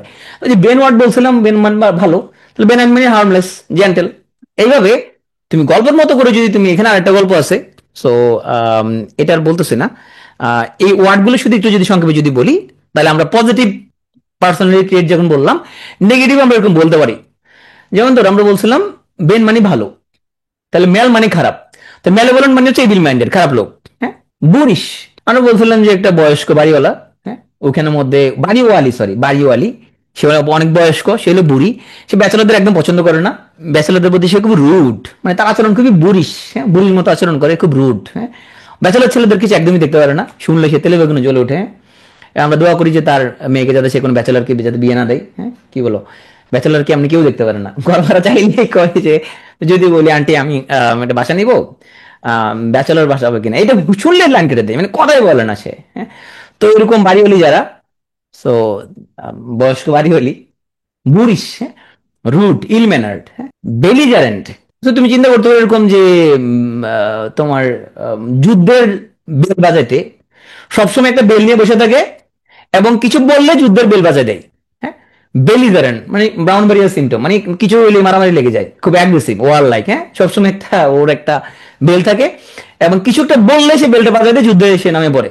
তাদেরকে আমরা বলবো সে খুব বেলিজারেন্ট। হ্যাঁ, ক্যান্টেঙ্কারাস আমরা বলছিলাম যে কান্নার কাছে শুধু সারাক্ষণ কি করে, ক্যান ক্যান ক্যান ক্যান করে, ব্যাড টেম্পার্ড। হ্যাঁ, কোয়ালেলসাম, ক্যান্টেঙ্কারাস। তারপরে আমাদের কি আসছে, ইরেস্কিবল, হ্যাঁ, যে খুব ইজিলি রেস্কেল হয়ে যায়, যে ইজিলি ইরিটেট হয়ে যায়, ইজিলি অ্যাঙ্গার্ড হয়ে যায়, সে ইরেস্কিবল। হ্যাঁ, ইম্পেরিয়াস, এমন একটা ভাব করে যেন এম্পায়ারের মালিক। হ্যাঁ, ইম্পেরিয়াস, এমন একটা ভাব করতেছে যে মনে যেন সে বড় একটা এম্পায়ারের মালিক, বড় সাম্রাজ্যের মালিক। হ্যাঁ, অ্যারোগেন্ট, খুবই ডোমিনিয়ারিং। হ্যাঁ, ইনসোলেন্ট, হ্যাঁ, যে সবাইকে ইনসাল্ট করতে পছন্দ করে, সেগুলো ইনসোলেন্ট, ডিসরেসপেক্টফুল। হ্যাঁ, রুড। অডাসিয়াস আমরা বলছিলাম এরকম যে অডিকার পাইলে, তোমরা দেখছিলে গত বছর একজন অডিকার গিফট করছিল তার বাপ মারে, তো অডিকার গিফট করতে যায়, সে ব্যাপক বিপদে পড়ছিল না? ওই অডিকার থেকে তো অনেক কাহিনী, অডিকার, ছাগল কাণ্ড, এরপরে মানুষের মধ্যে মানে এটাই স্পার্ক করছিল মানুষের মধ্যে, তাই না, যে সে বাপার অডিকার দিছে। তো অডিকারের মালিক হলে মানুষ কি হয়ে যায়, খুবই রাস্তায় নামলে কাউকে অন্য কার দেশে পাত্তাই দেয় না, ড্যাশিং হয়ে যায়, খুব বোল্ড হয়ে যায়, হ্যাঁ, খুব ড্যারিং হয়ে যায় অডিকারের মালিক হয়ে। তো এই অডিকারের মালিক যে, সে হলো অডাসিয়াস। তাহলে দেখো, তুমি কিন্তু কোনো ওয়ার্ড মুখস্থ করো নাই, মুখস্থ না করে কিন্তু তুমি কয়টা ওয়ার্ড জাস্ট আমার একটা ক্লাসে শুনে তুমি কিন্তু মোটামুটি 7-8টা ওয়ার্ড কিন্তু তুমি বলতে পারবা, কিছু না পারলে 20টা কিন্তু তুমি মুখস্থ করে ফেলছো। তাহলে এইভাবে তুমি গল্পের মতো বানায় তুমি পড়তে পারো। হ্যাঁ, তুমি এরকম গ্রুপ গ্রুপ করো ওয়ার্ডগুলো, সিমিলার ওয়ার্ডগুলো গ্রুপ করো, গ্রুপ গল্প বানাও, গল্প বানায় তারপর তুমি পড়ো এগুলো। আরেকটা কাজ করবা, এই গ্রুপগুলো করার পরে সিমিলার গ্রুপের ওয়ার্ডগুলো নিয়ে কি করবা, তুমি কাগজের টুকটা নাও, ছোট ছোট কাগজের টুকটা নাও, তোমার বন্ধু যদি থাকে ডাক্তার, তার থেকে তুমি স্লিপ প্যাড নাও, এক দুই শব্দ লিখবা, উল্টো পাশে মিনিং লিখবা। এক পাশে লিখবা বুড়িশ, এক পাশে লিখবা বুড়িশ, উল্টা পাশে লিখবা রুড। তাহলে কি হবে, বুড়িশ দেখলে মনে পড়ে যে উল্টো পাশে কি আছে। হ্যাঁ, এরকম 10 টুকরা কাগজ নিয়ে তুমি পিন আপ করো, বা এখানে শুধু নেগেটিভ পার্সোনালিটি ট্রেটগুলো তুমি একসাথে নাও, যে ম্যালেভোলেন্ট, বুড়িশ, বেলিজারেন্ট, ক্যান্টেঙ্কারাস। ও তুমি এক পাশে লিখবে বেলিজারেন্ট, উল্টা পাশে লিখবে অ্যাগ্রেসিভ, ওয়ার লাইক। ও বেলিজারেন্ট দেখলে মনে পড়ে যে উল্টো পাশে অ্যাগ্রেসিভ আছে, ওয়ার লাইক আছে। হ্যাঁ, তাহলে এইভাবে এখানে কয়টা আছে, 1 2 3 4 5 6 7 8টা ওয়ার্ড আছে, এই 8টাকে তুমি একটা গ্রুপ করো, 8 টুকরা কাগজ দিয়ে তুমি স্ট্যাপলিং করে দাও, 8 থেকে 10 টুকরা কাগজ তুমি স্ট্যাপলিং করে দাও। হ্যাঁ, এটা সারাক্ষণ তোমার সাথে থাকবে, কিছুক্ষণ পর উল্টাবা। তুমি যদি পার ডে এরকম 8 থেকে 10টা ওয়ার্ড যদি তুমি এভাবে যদি পড়ো, আমি যে পড়ে দেখছি মোটামুটি 2 মাস প্রয়োজন, জাস্ট 2টা মাস প্রয়োজন ভোকেবো ভালো করার জন্য। তো আমি এবার চিন্তা করছি যে এটা তো আমি সবসময় এখানে বলি, ইন্টারমিডিয়েট একবার সাইফার্স ভোকাবুলারি মোটামুটি মুখস্থের মতো করে ফেলছিলাম আইবিএতে পরীক্ষা দেওয়ার জন্য। হ্যাঁ, যদিও আমার সেদিকে যাওয়া হয় না, আর মেডিকেলে ভর্তি হয়ে গেছে পরে। তো তখন আমি এই সিস্টেমটা প্রথম সাইফার্সের ভোকাবুলারি বইয়ের মধ্যে তোমরা দেখবে এটা লেখা আছে, আমি তখন এটা মিনিটে পড়ার সময় এই ওখান থেকে এটা দেখছিলাম, এইভাবে তখন মুখস্থ করছিলাম। তো এই সিস্টেমটা আমরা এবার 50টার মধ্যে অ্যাপ্লাই করবো ইনশাল্লাহ। এখানের মধ্যে আমি প্রথম 2টো চ্যাপ্টার পড়াইলাম, সামনেগুলো আস্তে আস্তে আমরা পড়াই ফেলবো। আমি এখানে ট্রাই করতে চাই যে আসলে সম্ভব কিনা, বলবেন যে বলো ভাই ভোকাব মুখস্থ থাকে না থাকে না থাকে না মনে থাকে না, এটা আসলে সম্ভব কিনা আমি ট্রাই করবো। কিছু ক্লাস আমরা ইনশাল্লাহ ইউটিউবে দিয়ে দিব, এই 2টাও আমরা ইউটিউবে দিয়ে দিব যেগুলো আমরা নিয়েছিলাম অলরেডি। হ্যাঁ, তো তুমি যদি এই কাজটা যদি করো, তাহলে দেখবা তুমি আনন্দ নিয়ে ভোকাব পড়বা। আচ্ছা, ওয়ান ওয়ার্ড কিভাবে পড়বা, ওয়ান ওয়ার্ড পড়বা তুমি রুট বেসড, P2 এর ইউটিউব চ্যানেলে আমাদের ওয়ান ওয়ার্ড ক্লাসে দেখতে পারো, দেখবে আমরা রুট ধরে ধরে ওইখানের মধ্যে আমরা ভোগে পড়াচ্ছি। তো তুমি শুধু বললা এটা হচ্ছে তোমার ওয়ার্ড পাওয়ার মেড ইজি, নর্মাল লুইসের একটা বই আছে ওয়ার্ড পাওয়ার মেড ইজি, ওই বই থেকে নেওয়া হয়েছে ওয়ার্ড পাওয়ার মেড ইজি, এই বইটা নিতে পারো। ওখানে মধ্যে এরকম ওয়ার্ড রুট দিয়ে ওয়ার্ড আছে, শুধু তুমি বললে শুধু অ্যাম্বুল, অ্যাম্বুল মানে মুভ, তাহলে অ্যাম্বুলেন্ট, অ্যাম্বুলেন্স, সামনা মানে ঘুম, তাহলে সামনাম্বুলিস মানে ঘুমের মধ্যে যে হাঁটে, নকটাম, নকটা মানে হচ্ছে নাইট, তাহলে নকটাম্বুলিস মানে তোমার হচ্ছে যে যে তোমার রাতে যে হাঁটে, হ্যাঁ। তাহলে ফিনা মানে হচ্ছে রোপ, তাহলে ফিনাম্বুলিস মানে দড়ির মধ্যে যে হাঁটে। এরকম ওয়ার্ড ভিত্তিক তুমি পড়ে ফেললে তাহলে এখানে 300-400 ওয়ার্ড তুমি ইজিলি পড়ে ফেলবা। আমাদের ইউটিউবে ওয়ান ওয়ার্ডের একটা ক্লাস আছে, ওটা দেখতে পারো, ওয়ার্ড রুট ভিত্তিক আমরা কেমনে পড়াইছি। তো এইভাবে তুমি নানান টেকনিকে তুমি ভোগের আয়ত্ত করে ফেলতে পারো। ভোগের ছাড়া তোমার কোনো গতি নেই চাকরি পরীক্ষায়। তুমি ব্যাংকে যাও, বিসিএস যাও, জ্যামনা যাওয়া, আটকে যাওয়া, তোমার এসে রাইটিং, ট্রান্সলেশন সব জায়গায় লাগবে এটা। আসো আমরা এখন দুটো ছোট সাবজেক্ট নিয়ে কথা বলবো, কিন্তু গুরুত্বপূর্ণ। একটা হলো ভূগোল, একটা হচ্ছে তোমার নৈতিকতা। ভূগোলের মধ্যে তুমি সবচেয়ে বেশি গুরুত্ব দিবে যে টপিকগুলোর মধ্যে, প্রত্যেকটা টপিকের মধ্যে 2 নম্বর করে থাকলেও এই চ্যাপ্টারটা লিখিত পরীক্ষা আছে, এই চ্যাপ্টারটা লিখিত পরীক্ষা আছে, এই চ্যাপ্টারটা লিখিত পরীক্ষা আছে, এটা লিখিত পরীক্ষা আছে, এটা বৈশ্বিক পরিবেশ পরিবর্তন, এটা লিখিত পরীক্ষা আছে, সীমানা, এটা লিখিত পরীক্ষা আছে। তাহলে ভূগোল এমন একটা সাবজেক্ট যেটা লিখিত পরীক্ষা তুমি পাবা। দুর্যোগটা লিখিত পরীক্ষা তেমন একটা নাই, তেমন একটা প্রশ্ন আসে না। কিন্তু বাকি যে 4টা টপিক এটা লিখিত পরীক্ষা আছে, তাহলে একটু ডিটেলসে পড়তে সমস্যা কি তোমার? একটু পড়ে ফেলা ডিটেলসে। তাহলে ভূগোল এখানে প্রিলিতে তোমার 8 নম্বর কভার হলো। লিখিত তুমি অনেকগুলো প্রশ্ন করবে, সবসময় প্রশ্ন আসে যে বাংলাদেশ, তোমার হচ্ছে যে সম্পদ থেকে সবসময় প্রশ্ন আসে, হ্যাঁ, পরিবেশ থেকে সবসময় প্রশ্ন আসে, হ্যাঁ, যে বৈশ্বিক যে তোমার পরিবেশ পরিবর্তন, এই রিলেটেড সংকটগুলো, এগুলোতে প্রশ্ন আসে, সীমানা থেকে সবসময় প্রশ্ন আসে। তাহলে লিখিত তোমার কাভার হয়ে গেল। এখানে এখানে তোমার সব টপিকই গুরুত্বপূর্ণ, যেহেতু লিখিত তোমার এখানে কাভার হবে। তুমি ভূগোল পড়ার জন্য 9-10-এর যে ভূগোল বইটা আছে ওটি একটু কালেক্ট করে ফেলতে পারো। হুম, বাজারে যে যে বই ভালো লাগে ওরকম একটা বই কালেক্ট করতে পারো। ইউটিউব থেকে তুমি ভিডিও দেখতে পারো ভূগোল থেকে। মোটামুটি ভূগোল থেকে তুমি টার্গেট রাখো, প্রিলিতে তুমি 7 থেকে 8 নম্বরের টার্গেট রাখো। রিটেনেও তুমি এখান থেকে ওই বাংলাদেশ বিষয়গুলিতে ভালো করতে পারবা। আসলে নৈতিকতা, মূল্যবোধ, সুশাসন, এটা অনেকেই খুব হেলাফেলা করে, অনেকে অবহেলা করে। এটা পিডিওতে আমরা 3টা মাত্র ক্লাস নেই, ও 3টা ক্লাস করলে 6-7 নম্বরের মতো কাভার হয়ে যায়। তাহলে যে এই জিনিসটা 3টা ক্লাস করলে কাভার হয়ে যায়, ওই জিনিস কেন হেলাফেলা করবো? বরং তো এখানে আমি টার্গেট রাখবো আমি এখানে যাতে 7-8 পাইতে পারি, এরকম টার্গেট রাখতে হবে। তো নৈতিকতা, মূল্যবোধ, সুশাসন, যারা মনে করে পড়া লাগে না, এটা পড়া লাগে এটা, হ্যাঁ। তুমি এখানের মধ্যে সবগুলো টপিক থেকে মোটামুটি 1-2 নম্বর করে প্রশ্ন আসে, সিলেবাসে যে টপিকগুলো দেওয়া আছে সবগুলো টপিক এখানের মধ্যে তোমাকে পড়তে হবে, হ্যাঁ। তো আমরা এখানে সাজেস্ট করব তুমি আগে কোনো কিছু না পড়ে আগে দেখো এখান থেকে 35 থেকে 47 পর্যন্ত কি কি প্রশ্ন আসছে। কিছু প্রশ্ন দেখবো কমন সেন্স দিয়ে আনসার করা যায়। যেমন ধরো তোমার এবার যে পেশাগত নৈতিকতা, এটা যে দক্ষতা, এটা তুমি গেস করতে পারবা। তুমি একদম ধরো তুমি পড়ো নাই, না পড়েও কিছু প্রশ্ন গেস করা যায়। তাহলে তুমি যদি আগে প্রশ্নগুলো সলভ করো তাহলে তুমি বুঝতে পারবা যে এখানে কিছু প্রশ্ন থাকবে, তুমি গেস করতে পারবা। আর পিটু এর টেলিগ্রাম চ্যানেলে এরকম আমরা কয়েকটা পিডিএফ দিচ্ছি, এগুলো পড়ে ফেলতে পারো। নৈতিকতা, মূল্যবোধ, সুশাসনের উপরে মোটামুটি ওপেন ইউনিভার্সিটির 3টা পিডিএফ আছে, এগুলো পড়ে ফেলতে পারো। এগুলো পড়ে ফেললেই তুমি অনেক কিছু পাবা। বেসিক বুট যে বইটা, ওখানে নৈতিকতা, মূল্যবোধ খুব ভালো করে লিখছে, ওটা ভালো করে পড়ে ফেলতে পারো। এটা তুমি কয়েকদিনের মধ্যে এখানে ভালো দখল প্রতিষ্ঠা করা সম্ভব। একদম তুমি বোনাস 6-8 নম্বর এখান থেকে তুমি পেয়ে যাবা। মেনলি কনসেপ্টটা বুঝবা। ইউটিউবে তুমি ক্লাস দেখতে পারো। তুমি যদি কোথাও কোচিং করো মনোযোগ দিয়ে ক্লাসটা করবা, তাহলে এই টপিকটা ছাড়া যাবে না এখানের মধ্যে। আসো কম্পিউটার তথ্য প্রযুক্তি। এবার যে প্রশ্ন আমরা দেখলাম এখানের মধ্যে আমরা নম্বর ডিস্ট্রিবিউশনটা একটু বলি। কম্পিউটার থেকে হচ্ছে তোমার 10, আর তথ্য প্রযুক্তি থেকে হলো 5, টোটাল 15, হ্যাঁ। মোটামুটি সব টপিক থেকে এখানের মধ্যে প্রশ্ন আসে। তো এখানের মধ্যে আমরা যদি একটু নম্বর ডিস্ট্রিবিউশনটা বিস্তারিত দেখতে চাই, দেখো এখানে তোমার কি কি জিনিস তুমি আগে পড়বা, এই ফাইলটা আমরা দিয়ে দিব, দেখে নিও। দেখো সত্যি বেশি প্রশ্ন কোথেকে আসে? কম্পিউটারের অঙ্গ সংগঠন থেকে, CPU, ALU, hard disk, memory, হ্যাঁ, পেরিফেরালস, এগুলোতে সবচেয়ে বেশি প্রশ্ন আসে। দৈনন্দিন জীবনে কম্পিউটার মানে পারঙ্গমতা, এবার 3টা প্রশ্ন আসে এখান থেকে। নম্বর সিস্টেম থেকে সবসময় প্রশ্ন আসে, তা তুমি কেন পড়বে না? ইতিহাস টপিকটা থেকে সবচেয়ে কম গুরুত্বপূর্ণ ইতিহাস টপিকটা, তাই এটা এত বিস্তারিত পড়ার দরকার নেই। এটা নিয়ে মুখস্থ করা নিয়ে এত চিন্তা করতে হবে না, এটা থেকে প্রশ্ন কম আসে। কম্পিউটার সিস্টেম, এমবেডেড কম্পিউটার থেকে প্রশ্ন আসে। আচ্ছা, তথ্য প্রযুক্তি থেকে কোন টপিক থেকে সবসময় প্রশ্ন আসে? ক্লাউড কম্পিউটার, আইওটি, এখান থেকে প্রশ্ন আসতেছে। ই কমার্স, তারপরে তোমার মোবাইল প্রযুক্তির বৈশিষ্ট্যগুলো, 2G বৈশিষ্ট্য, 3G, 4G, 5G, এখন 5G চালু হয়েছে, 5G নিয়ে তাহলে প্রশ্ন আসতে পারে। তথ্য প্রযুক্তির বড় বড় প্রতিষ্ঠানগুলো, Google, Microsoft, IBM, Facebook, Twitter, TikTok, Instagram, হ্যাঁ, এগুলো থেকে তোমার প্রশ্ন আসবে। এই যে আইডিয়া হয়ে গেল তোমার, হ্যাঁ, যে কোন কোন টপিক থেকে প্রশ্ন আসে, এটা বেশি গুরুত্বপূর্ণ যে কোথা কোথায় প্রশ্ন আসতেছে এটা বুঝতে পারা। তুমি বাজারে যে কোনো ভালো বই পড়তে পারো। তুমি ইন্টারমিডিয়েটের তথ্য প্রযুক্তির যে বইটা পড়ছিলা ছোটবেলায়, ওটা সাথে রাখতে পারো। তাহলে এখানে আমরা সাজেস্ট করবো তুমি এখানে মুখস্থ করলে ভালো করতে হবে না, মুখস্থ করার দরকার নাই, কনসেপ্টটা বুঝতে হবে। তুমি ইউটিউবে ভিডিও দেখতে পারো, ইউটিউব চ্যানেলে অনেক ভিডিও আছে, এগুলো দেখতে পারো। তুমি চাইলে কোথাও কোর্স করতে পারো যদি ভয় পাও এই টপিকটাকে। আমি মনে করি মাত্র 15-16 দিন ইফোর্ট দিলেই কম্পিউটার তথ্য প্রযুক্তিতে 12+ পাওয়া সম্ভব। 15-16 দিন ইফোর্ট, কিন্তু বেশি ইফোর্ট লাগে না এখানে। তো যে কয়েকটা সাবজেক্ট অল্প ইফোর্টে অনেক বেশি নম্বর পাওয়া যায়, তার মধ্যে একটা হলো কম্পিউটার। বিজ্ঞান, বিজ্ঞানে অলরেডি একটা বলে ফেলছি। তোমার হচ্ছে বিজ্ঞান এখন থেকে লিখিত ওরিয়েন্টেড প্রস্তুতি নিতে হবে।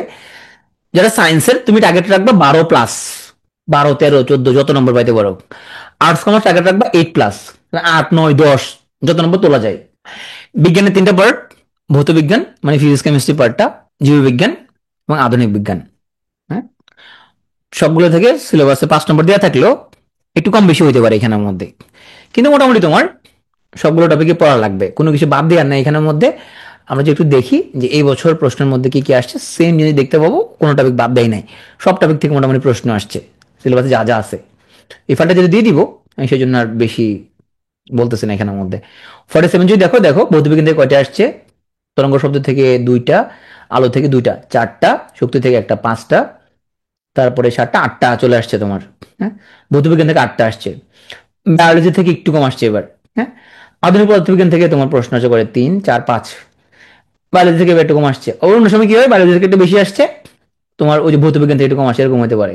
আধুনিক থেকে কম আসছে, এরকম হতে পারে। তাহলে এখানে এরকম বলার কোনো ওয়ে নাই যে এই টপিকটা বাদ ওই টপিকটা পড়তে হবে, এরকম না।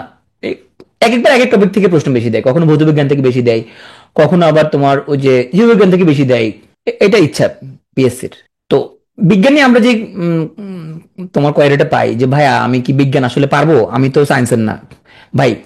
লিখিততে বিজ্ঞান না, আসলে তো তোমার প্রাত্যহিক জীবনে বিজ্ঞান, প্রাত্যহিক জীবনে বিজ্ঞান তো তোমার জন্য এত কঠিন না। তোমাকে তো ওখানে বলা নাই যে এখানে নিউটনের গতির 3 নম্বর সূত্র প্রতিপাদন করেন, মহাকর্ষের সূত্রটা লেখেন, প্রমাণ করেন, এটা তো তোমার পরীক্ষা আসবে না। তোমার আসতে তো বাস্তব জীবনে বিজ্ঞান। তাহলে বিজ্ঞান নিয়ে যে আমরা যে ভয়টা পাই, তুমি একটু লিখিত প্রশ্নগুলো দেখো তো ভয়টা কেটে যাবে। বিশেষ করে আর্টসের যারা মনে করে বিজ্ঞান কেমনে পারবো, তুমি আগে লিখিত পরীক্ষার প্রশ্নগুলো দেখো। তো এই জন্য বিজ্ঞান থেকে আমি বলবো তুমি মুখস্থ করার চেষ্টাই করবে না, মুখস্থ করার চেষ্টা না করে তুমি কনসেপ্টটা বোঝার চেষ্টা করবা। ইউটিউব থেকে বসে বসে ভিডিও দেখবা যেটা তুমি বুঝো না। হ্যাঁ, একটা কাজ করতে পারো, তোমার ফ্রেন্ডের কাছে প্রাইভেট পড়তে পারো যারা ভয় পাবে বিজ্ঞানকে। আর্টস কমার্সের লোকজন, তোমার কোনো ফ্রেন্ড থাকলে তার কাছে তুমি প্রাইভেট পড়তে পারো। তুমি যদি ছেলে হও, মেয়ে বন্ধুর কাছে প্রাইভেট পড়ার দরকার নাই, তখন অন্য বিষয়ে চলে যেতে, মানে আলোচনা অন্য বিষয়ে চলে যেতে পারে। আর মেয়ে হলে তোমার ছেলে বন্ধুর কাছে প্রাইভেট পড়ার দরকার নাই। হ্যাঁ, পড়তে গেলে তখন আবার নানা প্রকার সমস্যা হতে পারে। পরে পুলিশ আবার আমাকে বলবে যে আপনার অভিনয়ে এই আইডিয়াটা পাইছে, এখন আপনি এটা সমাধান দেন, তো আমি এই দায়িত্ব নিতে পারবো না। এখন আসলে কোন মানে যেদিকে কথা বলে ওদিকে সমস্যা। এখন আমি যদি বলি তুমি তুমি ছেলের কাছে প্রাইভেট পড়ো, আরেক গ্রুপ বলবো আপনি ছেলের কাছে কেন পাঠাচ্ছেন, আপনার তো মতলব খারাপ। এবার আবার ভাই এখন মানে কথা বলতে অনেক সাবধানে কথা বলতে হয়, কখন কে কোন অংশ কাইটটা মানে ভাইরাল করে দেয়। বিপদ বিপদ, সব দিকে বিপদ। মানে এখন 2 বন্ধু একসাথে যে একটা ছবি তুলবো ওইটাও পারি না। মানে ধরো আমার খুবই আপন বন্ধু, আমার মধ্যে মানে যে হৃদয়ের বন্ধু, যে তার লোক একটা ছবি তুলে যে ফেসবুকে দিব, মানে ওটাও সাহস হয় না। এখন আবার কি মনে করে লোক, যে লোক এখন অন্য দিকে চলে গেছে। দুই দিকে বিপদ আছে এখন।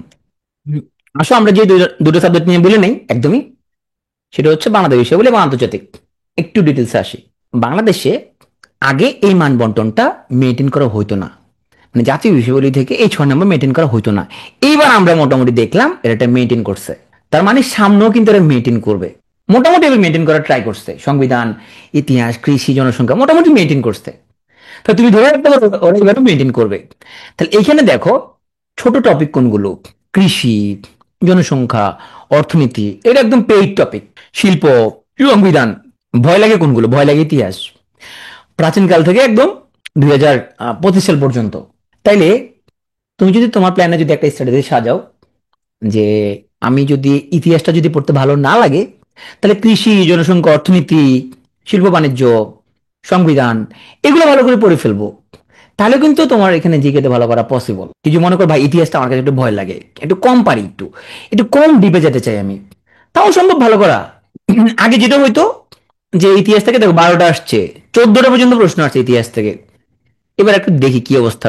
এবার পিএসসির একটা মতলব বোঝার আমরা ট্রাই করি। 47 কি করছে একটু দেখি আমরা। এবার ইতিহাসটা পড়তে হয় কেন, কারণ ইতিহাস প্রিলি, রিটেন, ভাইভা 3 জায়গায় লাগে। হ্যাঁ, এই জন্য এবার ইতিহাস থেকে 8টা আসছে। তাইলে একবারে 10টা 12টা 14টা দিলে একটু বেশি হয়ে যায়। ইতিহাস থেকে আসছে 8টা, কৃষি থেকে 3টা আসছে, জনসংখ্যা থেকে 1টা, অর্থনীতি থেকে 5টা, শিল্প বাণিজ্য থেকে 3টা, সংবিধান থেকে 3টা। এটা মোটামুটি তোমার হচ্ছে মেনটেন করবে। শিক্ষা ব্যবস্থা থেকে 3টা, হ্যাঁ, জাতীয় অর্জন, সমসাময়িক বিষয়, গুরুত্বপূর্ণ প্রতিষ্ঠান, তারপর স্থাপনা, পুরস্কার, খেলাধুলা থেকে 4টা আসছে প্রশ্ন। তাইলে এটা যদি মাথায় রাখো তাহলে তুমি মোটামুটি ধরে রাখতে পারো যে সামনে বিসিএস গুলোতে এরকম একটা তুমি মান বন্টন পাবা। ইতিহাস থেকে তোমার মোটামুটি 6, 7, 8টা এরকম, কৃষি থেকে, জনসংখ্যা থেকে, অর্থনীতি থেকে মোটামুটি এখন এখানে যেটা দিছে সিলেবাস এটা কাছাকাছি মেনটেন করবে। 100% সবসময় পিএসসি মেনটেন করে না, এই সম্ভব হয় না আসলে। হ্যাঁ, তো এরকম একটা তুমি প্ল্যান সাজাতে পারো যে কোনটা কোনটা তোমার জন্য ভালো পারবা তুমি ইজিলি। জনসংখ্যার উপর আমাদের সবচেয়ে এই ক্লাসে সবচেয়ে ছোট মনে হয়। এখানে এইবারও আদমশুমারি থেকে প্রশ্ন আসছে, সবসময় আদমশুমারি থেকে প্রশ্ন আসবে, এবার ঠিকই প্রশ্ন আসছে, তাই না? তাইলে বাংলাদেশ বিষয় বলে যে তোমার আগে কাজ হবে যেটা, যে আগে তুমি 35তম থেকে শুরু করে একদম তোমার 47 পর্যন্ত সবগুলো প্রশ্ন আগে বলে ফেলা, এটা তোমার প্রথম কাজ। হ্যাঁ, ইতিহাসের মধ্যে তুমি যদি ভাগ করো কোনটা বেশি গুরুত্বপূর্ণ, আসো তুমি যদি বঙ্গভঙ্গের পর থেকে যদি শুরু করো, 1905 থেকে যদি শুরু করো, তো 1905 থেকে মোটামুটি 1947 পর্যন্ত পাকিস্তান স্বাধীনতা আন্দোলন, যে পাকিস্তানটা কিভাবে স্বাধীন হলো এটা মোটামুটি মাথায় ঢুকে ফেলতে হবে। এই যে পাকিস্তান স্বাধীনতা আন্দোলন নিয়ে মোটামুটি তুমি একটা দুটা পাবা। এরপর 47 থেকে 71, এখান থেকে তুমি আরো তোমার 2, 3 তুমি পাইতে পারো। বাংলাদেশ 2.0, হ্যাঁ, এখান থেকে তুমি আরো 1, 2 নাম্বার টার্গেট করো। তাহলে এখানে তুমি টার্গেট করো 1, 2, এখানে আরো 2, 3, এখানে তুমি 1, 2 টার্গেট করো। এবার আসছে ইন্টারনেট নিয়ে প্রশ্ন আসছে, এবারও জুলাই বিপ্লব রিলেটেড প্রশ্ন এবারও আসছে। তো এখান থেকে তুমি 1, 2 টার্গেট করতে পারো। তাহলে মোটামুটি ইতিহাসে তুমি বুঝে গেলা যে কি কি পড়তে হবে, এখানে কি কি প্রশ্ন আসবে। তাহলে তুমি টার্গেট করে এরকম যে ইতিহাস থেকে আমি মোটামুটি 5, কৃষি থেকে মাস্ট 2, জনসংখ্যা থেকে মাস্ট 2, অর্থনীতি থেকে মাস্ট 2, সংবিধান থেকে অবশ্যই 2, শিল্প থেকে অবশ্যই 2, সরকার থেকে আমার 2 নম্বর। তাহলে কি তোমার মোটামুটি 17 নম্বর তুমি মোটামুটি ইজিলি তুমি হচ্ছে এখান থেকে তুমি পাইতে পারো। আসো, আমাদের কাছে অনেকের জন্য ভীতিকর হচ্ছে আন্তর্জাতিক। কেন ভীতিকর? আন্তর্জাতিকটা আমাদের আগে একটু এক্সপোজার কম থাকে। বাংলাদেশ বিষয়গুলোটা আমরা মোটামুটি আগে পড়ি, আন্তর্জাতিকটা একটু কম পড়ি, এবং আমার আলোচনা মোটামুটি শেষ হয়ে আসছে। তো আন্তর্জাতিকের মধ্যে কনফিউশন, যেটা এত বিশাল সিলেবাস কেমনে শেষ করব, এত সদর দপ্তর, এত সদস্য সংখ্যা, এত মুদ্রা, রাজধানী, সাল, হ্যাঁ, তারিখ, কেমনে পড়বো, মাসে মাসে কারেন্ট অ্যাফেয়ার্স পড়বো, না কেমনে শেষ করবে এটা? হ্যাঁ, মানে এটা শুনলেই মনে হয় যে মাথায় একটু পানি ঢালা লাগবে না, একটু ভয় লাগে, আন্তর্জাতিক শুনলে একটু ভয় লাগে। এখন সানজু একটা কথা বলছিল, তুমি যদি তোমার এনিমিকে যদি খুব ভালো জানো, যুদ্ধ জেতার জন্য এটা সবচেয়ে প্রয়োজনীয় স্কিল। হ্যাঁ, তোমরা যুদ্ধ ভয় করার কিছু নাই, আগে তুমি শত্রুকে জানবা। তাহলে কি করতে হবে তোমাকে? সিলেবাসটা দেখো, এই সিলেবাসটা তোমার, এটাকে একটু আমরা বড় করি, এটাকে একটু এক্সপান্ড করি। কি দেখবা তুমি? দেখবা সংগঠন, প্রতিষ্ঠান, জোট, এখান থেকে 4706টা প্রশ্ন আসছে। এই টপিক থেকে তুমি চোখ বন্ধ করে ধরে রাখো 5 থেকে 8টা প্রশ্ন আসবে এই টপিক থেকে, মানে সংগঠন, প্রতিষ্ঠান, জোট থেকে। বৈশ্বিক ইতিহাস, ভূরাজনীতি এবং দেশ পরিচিতি থেকে তুমি এই টপিক থেকে মোটামুটি তোমার 6 থেকে 10 প্রশ্ন আসছে। পরিবেশ থেকে তোমার কখনো একটা, কখনো 3টা। আন্তর্জাতিক সম্পর্ক, শান্তি ও নিরাপত্তা, এখান থেকে তোমার একটা আসতে পারে, কি বেশি 3টা 4টা আসতে পারে। যেটা আমরা সবচেয়ে ভয় পাই আন্তর্জাতিকে, যে ভাই এত দেশে দুনিয়া এত জায়গায় এত কিছু হচ্ছে, আমরা কারেন্ট অ্যাফেয়ার্স মাসে মাসে কিনে মুখস্থ করে ফেলতে হবে, এটা তো তোমার ভয়, এটাই মেইন ভীতির জায়গা। তো ভীতির জায়গার মধ্যে কয়টা আসছে তোমার? আসলে 2টা আসছে। তাহলে সাম্প্রতিক নিয়ে তোমার এত তথ্যপত্র মুখস্থ না করে তুমি আইডিয়া রাখা লাগবে, কারণ লিখিততে তোমার এই রিলেটেড ফেস করার লাগবে। লিখিততে এখানে অ্যানালিটিক্যাল 15, এমপিরিক্যাল ইস্যু 45, সবই সাম্প্রতিক বিভিন্ন টপিকের উপরে। তাহলে পত্রিকা পড়বা, এডিটোরিয়াল পড়বা, আইডিয়া নিবা, মুখস্থ করবা না। মুখস্থ করার কোনো দরকার নাই। দেখো তো সাম্প্রতিক থেকে এমন প্রশ্ন আসে, মুখস্থ করার প্রয়োজন নাই। তুমি ওই ফিলিস্তিন ইসরায়েল ইস্যু নিয়ে তুমি 2 পেজ লিখতে পারো কিনা সেটা ইম্পর্টেন্ট, কিন্তু একদম তোমাকে একদম পয়েন্ট বাই পয়েন্ট সব মুখস্থ রাখা লাগবে, এটা নট নেসেসারি। সাল তারিখ নিয়ে ভয় থাকে, সাল তারিখ থেকে দেখি, এটা কপালের উপর ডিপেন্ড করবে সাল তারিখ থেকে কটা প্রশ্ন আসবে। প্রশ্ন আসে কিন্তু কপাল, 1টা আসতে পারে, 4টা আসতে পারে, হ্যাঁ, 5টাও আসতে পারে। 36তমতে আসছিল, দেখো এখানের মধ্যে আমরা যদি দেখি সাল তারিখে যে প্রশ্নগুলো, বেশিরভাগই প্রশ্ন আসে খুব বেশি গুরুত্বপূর্ণ ঘটনা, গ্রস ইভেন্ট যেটাকে বলে। ধর সার্ক প্রতিষ্ঠিত হয় কবে, হ্যাঁ, এই ছোটখাটো ঘটনা না, অনেক বড় ঘটনা। আরব লীগ প্রতিষ্ঠা হয় কবে, হ্যাঁ, তাদের সময় কোন বছর প্রতিষ্ঠিত হয়, সুয়েজ কাল কোন বছর চালু হয়। এই 4টা প্রশ্নই এই 4টা সালে ছিল মোটামুটি কমন। এইটা একটু কঠিন, এটা যারা সাম্প্রতিক পড়ে তাদের জন্য এটা এটা একটু কঠিন, বাকিগুলো তো সোজা। সাজেস্টের মতো যদি দেখি আমরা এখানের মধ্যে, এখানে মোটামুটি তোমার 3টে সালে মোটামুটি কঠিন, তবে আন্তর্জাতিক সংগঠন পড়ার সময় গ্রিন পিস পড়ানো হয়, তাহলে একটা মোটামুটি কমন ধরতে পারি। 38তমতে এটা মোটামুটি আনকমন। 39তমতে এটা মোটামুটি আমরা যখন দ্বিতীয় বিশ্বযুদ্ধের ইতিহাস যখন পড়ি তখন পড়ানো হয় যে 33 সালে ওকে জার্মান চ্যান্সেলর নিযুক্ত করা হয়। 40তমতে এটা সাম্প্রতিকের মধ্যে কাভার হয়। 41তমতে এখানের মধ্যে ন্যাটোরটা কাভার হয়, হ্যাঁ, IMF কাভার হয়, দুটো কমন, এটা একটু আনকমন। 40তমতে যে তোমার হচ্ছে যে IUCN কর্মপ্রতিষ্ঠা হয়, এটা মোটামুটি কমন।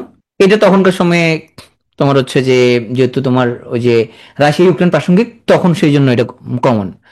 এটা যেহেতু তখন তোমার গঙ্গা পানি বন্টন চুক্তি নিয়ে প্রচুর কথাবার্তা হচ্ছিল তখন সেই সময়ের জন্য এটা মোটামুটি এটা খুব আলোচিত বিষয়বস্তু ছিল।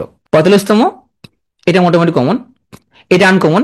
এটা মোটামুটি তোমার হচ্ছে যে চীন ভারত যুদ্ধ, ওই যে চীন ভারত খোটাখুটি করতেছিল, হ্যাঁ, তাহলে বোঝা যাচ্ছে চারপাশে কি করতেছে সেটা একটু চোখ কান খোলা রাখলে মোটামুটি এখানের মধ্যে দেখা যায়। কিন্তু এটা সবসময় কমন এরকম না, এটা আমরা আনকমনই ধরতে পারি। 46তমতে এখানের মধ্যে এটা মোটামুটি কমন আসছে। এটা আমরা বাংলাদেশ বিষয়গুলিতে পড়াই যে কখন কোন প্রতিষ্ঠানের সদস্যপদ লাভ করে, হ্যাঁ, এটা মোটামুটি আনকমন ধরা যেতে পারে। 47তমতে এইখানে হচ্ছে যে এটা ধরলাম আনকমন, হ্যাঁ, এটা তো কমন, হ্যাঁ, কারণ এটা তো একদম মানে বার্নিং ইস্যু যেটাকে বলি, হ্যাঁ, এটা কারো ক্ষেত্রে কমন কারো আনকমন, এটা মোটামুটি কমন, এটা কমন। ওই তখন যে ভারত পাকিস্তান যে তোমার এই যে যুদ্ধ লাগলো 47-এর আগে দিয়া, তখন এই যে পেহেলগাম সন্ত্রাসী তোমার হচ্ছে যে হামলার পরে দুই দলের মধ্যে তোমার দুই দেশের মধ্যে কি সম্পর্কের অবনতি ঘটলো এবং ভারত কি করলো, ওরা সিন্ধু নদের পানি বন্ধ করে দিল। তাহলে তখনকার তুমি যদি পত্রিকা যদি পড়তা তখন তোমার এটা মাথায় থাকতো, এটা 60 সালে এটা মোটামুটি মুখস্থ করে ছাড়া মাথায় থাকতো। তারপর আমি ধরে নিচ্ছি যে এইটা আসে, এটা পারা যাবে না, এটা একটা মাত্র কমন আসছে। তাহলে তুমি যদি সাল তারিখ তুমি যদি নাও যদি পারো, জাস্ট একটা দুটো তুমি যদি পারো, হ্যাঁ, তাও আন্তর্জাতিক বিশ্বের মধ্যে তোমার হচ্ছে যে 12, 13, 14 পাওয়া পসিবল, হ্যাঁ। তাহলে এই টপিকের বাইরে কেমন প্রশ্ন আছে, আন্তর্জাতিক বিভিন্ন দিবস, বইয়ের নাম, খেলাধুলা, পুরস্কার, বিভিন্ন সূচক, হ্যাঁ। আমরা যদি খুব ছোট যদি করি, মানে সংগঠন থেকে সবচেয়ে বেশি প্রশ্ন, বৈশ্বিক ইতিহাস, ভূ রাজনীতি থেকে এরপরে, এরপর শান্তি নিরাপত্তা, এরপরে পরিবেশ, হ্যাঁ, মোটামুটি 16-17 এখান থেকে আসবে, হ্যাঁ।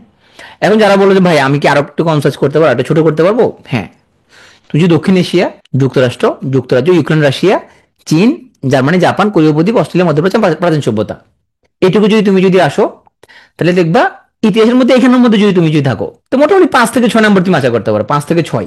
তুমি পুরো এশিয়ার মধ্যে দক্ষিণ এশিয়ার মধ্যে চলে আসো, হ্যাঁ, তাহলে তুমি এই টপিকগুলো যদি পড়ো মোটামুটি তুমি 5 থেকে 6 আশা করতে পারবা। তারপর আন্তর্জাতিক প্রতিষ্ঠানের মধ্যে বিশেষ করে ন্যাটো, ইউ, G20, G7, হ্যাঁ, BIMSTEC, BRICS, ASEAN, SAARC, World Bank, IMF, Amnesty, Transparency, তারপরে তোমার হচ্ছে যে ন্যাম, কমনওয়েলথ, ওআইসি। এখন ওআইসি খুবই প্রাসঙ্গিক, তুমি জানো যে কয়েকদিন আগে ইসরায়েল যখন কাতারে যখন তোমার হামলা করলো তখন ওআইসির ওরা মিলিত হয়েছে এবং বোঝা যাচ্ছে যে তোমার মধ্যপ্রাচ্যে একটা ক্ষমতার মেরুকরণ হলে চেঞ্জ হচ্ছে। আমেরিকা যাদের বন্ধু ছিল ওরা এখন আমেরিকাকে বিশ্বাস করতেছে না। তাহলে তুমি যদি মোস্ট ইম্পর্টেন্ট এই সংগঠনগুলো যদি তুমি যদি পড়ো তুমি 2 থেকে 3 নম্বর এখান থেকে আশা করতে পারবা। শুধু জাতিসংঘ থেকে তুমি 3 নম্বর আশা করতে পারো, শুধু জাতিসংঘ এবং তার অঙ্গ সংগঠনগুলো থেকে 3 নম্বর এখান থেকে আশা করতে পারবা। পরিবেশ থেকে তুমি 1 থেকে 2 নম্বর তুমি আশা করতে পারো।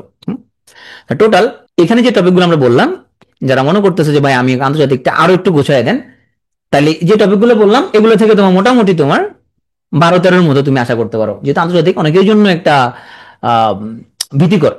আমি নিজে আন্তর্জাতিককে খুব ভয় পাইতাম, হ্যাঁ, কারণ আন্তর্জাতিক তো তোমার ছোটবেলায় বেশি পড়ি নাই, বাংলাদেশ বেশি পড়ি, মোটামুটি আইডিয়া ছিল, সামাজিক বিজ্ঞান পড়ার সময় আইডিয়া ছিল, আন্তর্জাতিক নিয়ে আইডিয়া একটু কম ছিল, হ্যাঁ। তাহলে আন্তর্জাতিক যদি ভালো করতে চাও আমি সাজেশন দিব অবশ্যই নিয়মিত পত্রিকা পড়বা, মুখস্থ করার নিয়ত বাদ দিয়ে। কারণ যখন তুমি মুখস্থ করতে চাইবে তোমার ব্রেন বলবে আমি মুখস্থ করবো না, এই জন্য মুখস্থ করার চিন্তা বাদ দিবা, দেখবে মুখস্থ থাকবে। বুঝতে পারছো? মানে আমাদের ব্রেন কি মানে সে হচ্ছে তোমার সবসময় তোমার যে নেগেটিভিটির প্রতি সে বায়াস, হ্যাঁ, নেগেটিভ কোনো কিছুর প্রতি সে, তুমি যখনই চিন্তা করবা যে এটা তো হচ্ছে যে আমার মনে থাকবে না, কেন মুখস্থ করবো, দেখবে সত্যি সত্যি মনে থাকবে না। মনে থাকার চিন্তাটা বাদ দিবা, তুমি পত্রিকা পড়বা, তুমি তোমার এমনি এমনি পড়বা জ্ঞানের জন্য, করার জন্য, হ্যাঁ। আর আবার তুমি বিশেষ করে না হইতে পারলে টকশো তো তুমি যেতে পারবা, টকশোতে গিয়ে যাই তুমি অন্তত, হ্যাঁ, ওইখানেও তোমার দেখো তোমার সুনাম্বারে যেতে পারে, দেখো তুমি দেশ সেরা, তুমি বুদ্ধিজীবী হয়ে গেছো, হ্যাঁ, হইতে পারো না? তোমার লাভ আছে তো পত্রিকা বললে। তুমি কেন হইতে পারলো না? তুমি তুমি টকশো বিশেষজ্ঞ হয়ে গেলা, পরে দেখা যাবে তুমি বিভিন্ন দল তোমাকে ডাকবে তাদের দিকে। আসো কেন পত্রিকা পড়বা। এটা হচ্ছে পাওয়ার অফ টিনি গেইনের একটা চার্ট। তুমি যে পত্রিকাটা পড়বা, প্রত্যেকদিন পত্রিকা পড়বা, একটু একটু ইম্প্রুভ হবে, একটু একটু ইম্প্রুভ হবে, একটু একটু হবে, একটু একটু হইতে হইতে হইতে হইতে একসময় দেখবা অনেকটুকু তোমার কি হয়ে গেছে, গেইন হয়ে গেছে। যারা রেগুলার পত্রিকা পড়ে দেখবা জগতের সবকিছু সম্পর্কে একটু একটু জানে। আর এখানে যারা মোটামুটি ওরা হচ্ছে যে পড়ার সময় ওরা মাল্টিটাস্কিং করে না, যখন যেটা পড়ে ওটা মনোযোগ দিয়ে পড়ে, যারা গুড রিডার্স তারা হচ্ছে অনেক ফাস্টার পেসে তারা এখানের মধ্যে তোমার অ্যাচিভ করতে পারবে। ওকে, তো দেখা যায় আমাদের মন সবসময় একরকম থাকে না, তাই না? মনোযোগ সবসময় একরকম থাকে না।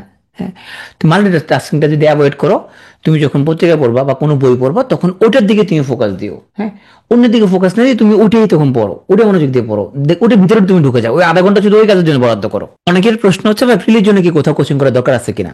হ্যাঁ, এই প্রশ্নের আনসার আসলে সঠিক আনসার নাই, ইয়েস এবং নো দুটাই। যারা ছোটবেলা থেকে টপার, ছোটবেলা থেকেই বই পোকা, অনেক বই পুস্তক পড়ছে, বিশেষ সাহিত্য কেন্দ্র থেকে অনেক বই পড়ছে, গল্প উপন্যাস পড়ছে, হাই স্কুল থেকে পত্রিকা পড়ে, ম্যাগাজিন পড়ে, ইউনিভার্সিটি থাকাকালীন মোটামুটি অল সাবজেক্ট টিউশন করছে। অল সাবজেক্ট বলতে বোঝাচ্ছি যে ম্যাথ, ইংলিশ, বিজ্ঞানের সাবজেক্টগুলো এগুলো টিউশন করছে, যে ওদের জন্য আসলে কোচিং করার কোনো দরকার নেই। যারা যে কোনো টপিকে অনায়াসে এক পেজ লিখে ফেলতে পারে, ওদের জন্য আসলে কোচিং করার কোনো প্রয়োজন নাই। আমি নিজে বিসিএস জন্য কখনো কোচিং করি নাই, কোচিং যে করা লাগতে পারে এইটাও কখনো ফিল করি নাই। হ্যাঁ, এখন আমি আমার নিজেকে নিয়ে দিয়ে তো তোমাকে আমি জাজ করবো না। আমি যদি বলি যে তোমার কোচিং করার প্রয়োজন তুমি যখন আমাকে বলবে আপনি তো কোচিং করেন নাই, এখন আমরা দেখা গেল যে, বা আমি আমার কথা যদি বলি, আমি এমবিবিএস পড়াকালীন আমার নিজের একটা কোচিং ছিল, যেখানে হাই স্কুলে তোমার হচ্ছে যে 8, 9, 10, 11, 12 সবগুলো আমি পড়াইতাম, একলা টিচার। তাহলে আমি মোটামুটি এমবিবিএস 5 বছর তো প্রচুর স্টুডেন্ট পড়াইছি, 8, 9, 10 এবং 11, 12। কি বলে আমি বিসিএস প্রিলিতে বসার আগে আমি বিসিএস এর কোচিং শুরু করে দিচ্ছি, মানে আমি নিজে প্রিলি দিই নাই 35তম, আমি প্রিলি দেওয়ার আগে ম্যাথ কোর্স চালু করছিলাম কুমিল্লাতে, আমি তখন প্রিলি দেই নাই। মানে এরকম লেভেলের কনফিডেন্স আমার মধ্যে, বিসিএস ম্যাথ আছে, এগুলো তো সহজ জিনিস। হ্যাঁ, তো সবাই যদি ভয় পাচ্ছে ম্যাথ মেন্টাল, আমি পড়াই দেই, যেহেতু কনফিডেন্স ছিল, যেহেতু হাই স্কুলে যেহেতু তোমার হচ্ছে ম্যাথ করাইছি বলা কি ইন্টারমিডিয়েট যেহেতু পড়াইছি, তাহলে এগুলো নিয়ে তো ভয় পাওয়ার কিছু নাই। কেউ যদি মনে করে সে হাই স্কুলে মোটামুটি সব সাবজেক্ট টিউশন করাইছে, সবকিছু নিয়ে লিখতে পারে, অনেক পত্রিকা পারে, ওর জন্য তো কোচিং করার কোনো প্রয়োজন নাই। হ্যাঁ, তাহলে কাদের জন্য প্রয়োজন? দেখো, এই যে ছবিটা, এটা ইকুয়ালিটি ভার্সেস ইকুইটির একটা ছবি। দেখো, এখানে সবাই ইকুয়াল সুযোগ পাইছে, সবাই ইকুয়াল সুযোগ দেওয়া হয়েছে সবাইকে। হ্যাঁ, একটা করে টুল দেওয়া হয়েছে, ও আরো ভালো করে খেলা দেখতে পারতেছে, ও দেখতে পারতেছে না। ধরলাম সবাই চিন্তা করলো যে আমার কোচিং করার কোনো প্রয়োজন নেই। হ্যাঁ, সব বাজার থেকে সব ইকুয়াল সবাই বই কিনবে, বাজার থেকে বই কিনলে এখন এই লোক বাজার থেকে বই কিনে প্রস্তুতি নিয়ে ও ক্যাডার হয়ে যাবে, ও হইতে পারবে, টেনটন হবে, কিন্তু ও ক্যাডার হবে না কখনো বাজার থেকে শুধু বই কিনে। কি হবে, ওর সাপোর্টটা একটু বেশি লাগবে। হ্যাঁ, ওর সাপোর্ট একটু কম লাগবে, ওর মোটেই সাপোর্ট লাগবে না, ও টোটালি কোনো সাপোর্ট দরকার নাই, ও সাপোর্ট ছাড়াই হচ্ছে ও ক্যাডার হয়ে যেতে পারবে। এটা হচ্ছে পার্থক্য। হ্যাঁ, তো কোচিং আসলে কি করে? কোচিং নিয়ে অনেক কথা শুনি আমরা। হ্যাঁ, কোচিং বাণিজ্য, কোচিং এটা সেটা। তুমি যদি আমাদের এশিয়ান কান্ট্রিগুলোর দিকে যদি তাকাও, এশিয়ার কান্ট্রিগুলোর সমস্যা কোন জায়গায়? আসলে এখানের মধ্যে রিসোর্স কম, কম্পিটিশন বেশি। এখানে 10টা পোস্টের জন্য 1000 লোকজন অ্যাপ্লাই করে, যেহেতু এখানে কম্পিটিশন বেশি, ওই জায়গায় চলে আসে আসলে কোচিং। হ্যাঁ, তুমি যদি পৃথিবীতে তোমার শ্যাডো এডুকেশন সিস্টেমের প্রভাব কি, এটা নিয়ে ইউনেস্কোর একটা তোমার হচ্ছে বিশাল একটা গবেষণা প্রবন্ধ আছে। ওখানে যদি দেখো, এশিয়ার মধ্যে সাউথ কোরিয়াতে, জাপানে, মালয়েশিয়াতে, ওখানে হাই স্কুলের স্টুডেন্ট, এরপর কলেজের স্টুডেন্টদের মধ্যে কোচিং এর প্রবণতা বাংলাদেশের থেকেও বেশি। কেন? কারণ ওই যে বললাম, এশিয়ান কান্ট্রিগুলোর মধ্যে রিসোর্স সীমিত, প্রতিযোগিতা বেশি। এখন কোচিং আসলে কি করতেছে, প্রতিযোগিতা তোমার থেকে তোমার বন্ধুকে আগায় দিচ্ছে। এই জন্য তোমার এই লোকের কোচিং কোনো প্রয়োজন নাই, যে সেও কোচিং করতেছে। ওর কোচিং করার প্রয়োজন ছিল না, কোচিং করা ছাড়া ক্যাডার হবে, কিন্তু সেও কোচিং করতেছে। কোচিং করে কি করতেছে, সে সে যতটুকু ভালো করতে তার চেয়ে বেশি আগায় যাচ্ছে। পার্থক্য এখানেই। তাহলে কোচ কি করে, ফুটবল খেলার কোচ কি করে, সে কি করে স্ট্র্যাটেজি সাজায় দেয়, যে একটা টার্গেট সেট করে, অনুশীলন করায়, এই তারিখের ভিতরে আমরা এইটুকু করবো, এটুকু সে প্ল্যান গুলো সেট করে। এখন যে পড়াটা বসাইতে তোমার 10 দিন লাগতো, তুমি একলা পারতা, এটা কোচিং মধ্যে 2 ঘন্টায় হয়তো তোমাকে এটা গুছাই দিবে, এর বেশি কিছু না। তুমি একদিনে পড়ে ফেলবা, রিভিশন দিয়ে ফেলবা, শেষ। 10 দিনে পরে তোমার মোটামুটি একদিনে হয়ে যাবে। যে প্রস্তুতি তোমার 3 বছর লাগতো, সেটা হয়তো 6 মাসে তোমাকে প্রস্তুতি তুমি নিয়ে ফেলতে পারবা। তুমি কি পড়বা, কি পড়বা না, কতটুকু পড়বা, ওটা কোচিং গোছাই দিবে তোমাকে, এইটুকু করবে। তুমি চাকরিটা তুমি ব্রিলিয়ান্ট, তুমি পাইতা 2 বছর পরে পাইতা, 2 বছর আগে পাবা, এইটুকু পার্থক্য। কম্পিটিশনে তুমি অন্যদের থেকে আগে থাকবা, তুমি কখনো এখানের মধ্যে মানে কি হয়, মানে একলা পরিস্থিতি নিতে গেলে অনেক সময় তুমি হচ্ছে হতাশ হয়ে যাবা। অনেকের সাথে একসাথে যখন থাকবা তখন তুমি মোটিভেটেড থাকবা। তো 50তম নিয়ে পিটুয়ে যেটা করতে পারে, পিটুয়েতে আমাদের এখানে তোমার হচ্ছে যে 2টো ব্যাচ, একটা প্রিলি রিটেন কম্বো, একটা শুধু প্রিলিমিনারি ব্যাচ, দুটোই। যেহেতু পিটুয়ের কথা বললে একটা প্রশ্ন চলে আসে, ভাই কোর্স ফি কত? হ্যাঁ, আমরা এবার একদম বলে দিছি যে এখানের মধ্যে আসলে একটা কোর্স আমরা কি কি দিচ্ছি, যে কোর্সের পেমেন্ট এভাবে কেন রাখা হয়, যে কম্বো প্যাকেজের পেমেন্ট কেন 22,000 টাকা। হ্যাঁ, এটা কম্বো প্যাকেজে তুমি কি পাচ্ছ? এখন সবাই চিন্তা করতেছে পিটিও এর কোর্সে 22,000 টাকা, শুধু এইটুকু কথা আসে, কিন্তু ভিতরে কি দিচ্ছে ওটা কে বলতেছে না। কে বলতেছে না পিটিও অ্যাকসেপ্ট প্রিলিমিনারি বই দিচ্ছে, যে মার্কেট থেকে গেলে 2,500 টাকা, 2,500 টাকা থেকে 3,000 টাকা। কে বলতেছে না একটা পূর্ণাঙ্গ প্রশ্ন ব্যাংক দিচ্ছে যেটা দাম 1,000 টাকারও বেশি, এটা কে বলতেছে না। হ্যাঁ, আমরা অ্যাকসেপ্ট লিখিত বই দিব। হ্যাঁ, প্রিলি একটা কমপ্লিট একটা কোর্স করাচ্ছে এখানের মধ্যে, রিটার্ন প্রিলির সাথে একবার করাই, আবার প্রিলির পরে আরেকবার করাচ্ছি আমরা। তাহলে এই যে দুইবার যে রিটার্ন দেওয়া হচ্ছে এটা তো কেউ বলতেছে না এটা।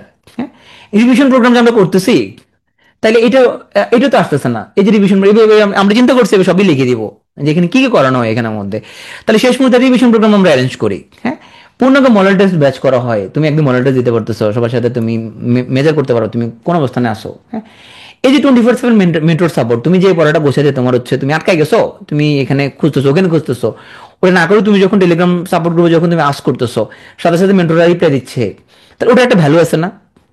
এখন সবগুলো ভ্যালু যোগ করলে তো অনেক ভ্যালু হয়, সবগুলো ভ্যালু যোগ করলে 40,000 টাকার বেশি ভ্যালু হয়। তাহলে পিটু আসলে যারা মনে করতেছে অনেক বেশি টাকা রাখতেছে, তুমি ভ্যালুগুলো চিন্তা করতে পারো কি কি পাচ্ছি আমি এখানের মধ্যে, ওটা চিন্তা করলে তখন পিটু যে 22,000 টাকা নিচ্ছে তোমার এখানে কম্বো আছে, সেটা আসলে খুব বেশি না।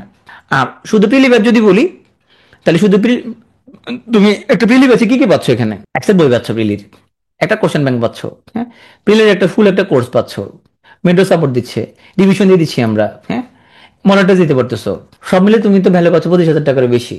সেই জন্য এখানে কোর্স ফিটা 15,000 টাকা। আমরা এই প্রশ্ন উত্তর দিতে দিতে অস্থির হয়ে যেতে হয় যে কেন এখানে কোর্স ফি এরকম, এখন এটার ভিতরে কি আছে এটা যদি তুমি যদি আসলে চিন্তা না করো তাহলে আমাদের উপরে এটা খুবই আসলে অবিচার হবে। চিন্তা করতে হবে যে ভিতরে কি কি আছে এখানের মধ্যে, এটা প্রাইস এরকম কেন, যে কেন পিটিও এর প্রিলি কোর্সটা 3,000 টাকা না, কেন 5,000 টাকা না, কেন 15,000 টাকা, কেন কম্বো বেসের পেমেন্ট 22,000 টাকা, কেন এটা কম্বো বেসের পেমেন্টটা 3,000 টাকা না। তুমি নর্মালি চিন্তা করো যে এত বই পুস্তক যখন দিতে হচ্ছে, তাহলে এটা কিভাবে তোমার হচ্ছে কোর্স ফি, তোমার যারা বলে যে ভাই এটা কেন পেমেন্ট এরকম না, তাহলে আনসার আমরা এখন দিয়ে দিলাম এখানের মধ্যে। তো তুমি যদি এখানে নাও পড়ো, তুমি যেখানে পড়ো না কেন এটা ভালো হবে এমন কোনো জায়গায় পড়ো। পিটুই ইউটিউব চ্যানেলে এখন অনেক ক্লাস আছে, সামনে আমরা আরো অনেক ক্লাস দিব, ইনশাল্লাহ আমরা অনেক ক্লাস দিব। পিটুয়ে তোমার এখানে একদম পুরো ক্লাস দিয়ে পিটুয়ে শুধুমাত্র একটা ক্লাসের কাট দিয়ে দিচ্ছে এরকম না। আমি সেদিন দেখলাম যে 47 এখানে একটা ছেলে কমেন্ট করছে যে ও পিটুয়ে তো কোচিং করে না, কিন্তু পিটু ভিডিওগুলো দেখে ইউটিউব থেকে, ও ঘেটে ঘেটে আমাদের পুরাতন ভিডিওগুলো নাকি দেখে, ওর অনেক ভালো লাগে। আমার জিনিস ভালো লাগলো, ঠিক আছে আমরা যে ভিডিওগুলো দিচ্ছি কারো না কারো তো উপকারে আসতেছে, তুমি আমাদের ইউটিউব চ্যানেলে ক্লাসগুলো দেখো, ওগুলো দেখলেও তোমার অনেক উপকার আছে। আমাদের বিশেষ গ্রুপের মধ্যে আমরা অনেক ভ্যালু অ্যাড করার ট্রাই করি, আমাদের টেলিগ্রাম চ্যানেলে আমরা অনেক কন্টেন্ট দেওয়ার ট্রাই করি, সেগুলো তুমি দেখো। সামনে আমরা আরো অনেক ক্লাস দিব, লিখিত কেন্দ্রিক অনেক ক্লাস দিব আমরা, সেগুলো দেখতে পারো। মিজানের অনেক ক্লাস আছে, সিক্স এম ক্লাবের অনেক সেশন আছে, সেগুলো দেখলেও তোমার উপকার আসবে। তুমি এখানে সবসময় টাকা দিয়ে পড়তে হবে এরকম দরকার নাই, তুমি ভিডিওর সাথে থাকলেও তুমি অনেক কিছু শিখতে পারবা। তো তোমাদের বিশেষ জানি শুভ হোক এই কামনা করি। আর এতক্ষণ মনোযোগ দিয়ে আমার সেশনটা দেখার জন্য তোমাদেরকে অসংখ্য ধন্যবাদ।